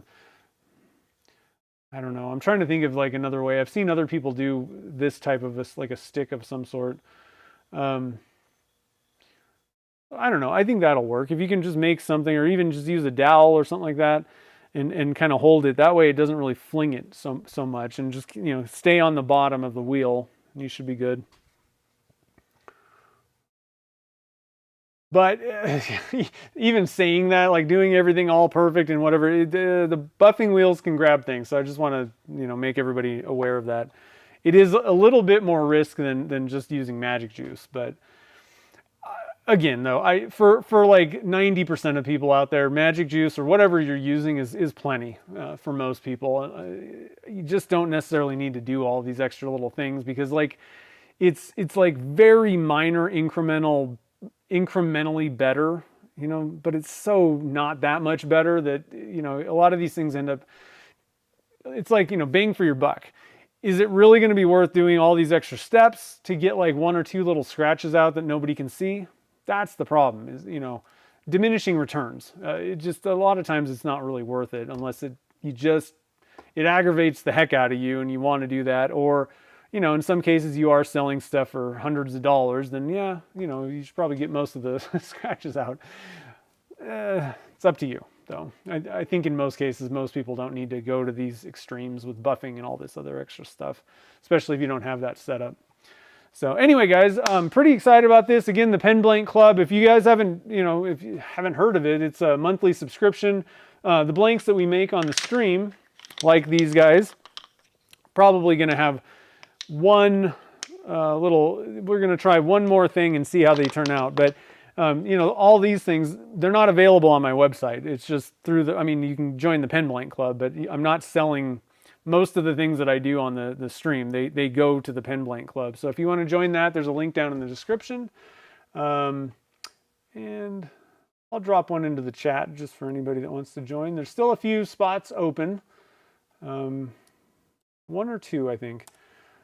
Pretty full though. I'm pretty excited about that. So pretty cool thing. I can't wait to do one more round. And next week, you know, I'll share the results of, you know, how did it turn out at doing one little, you know, just a little bit of a change what kind of results did I actually get, you know, adding a little bit more mica and adding maybe a little bit more resin.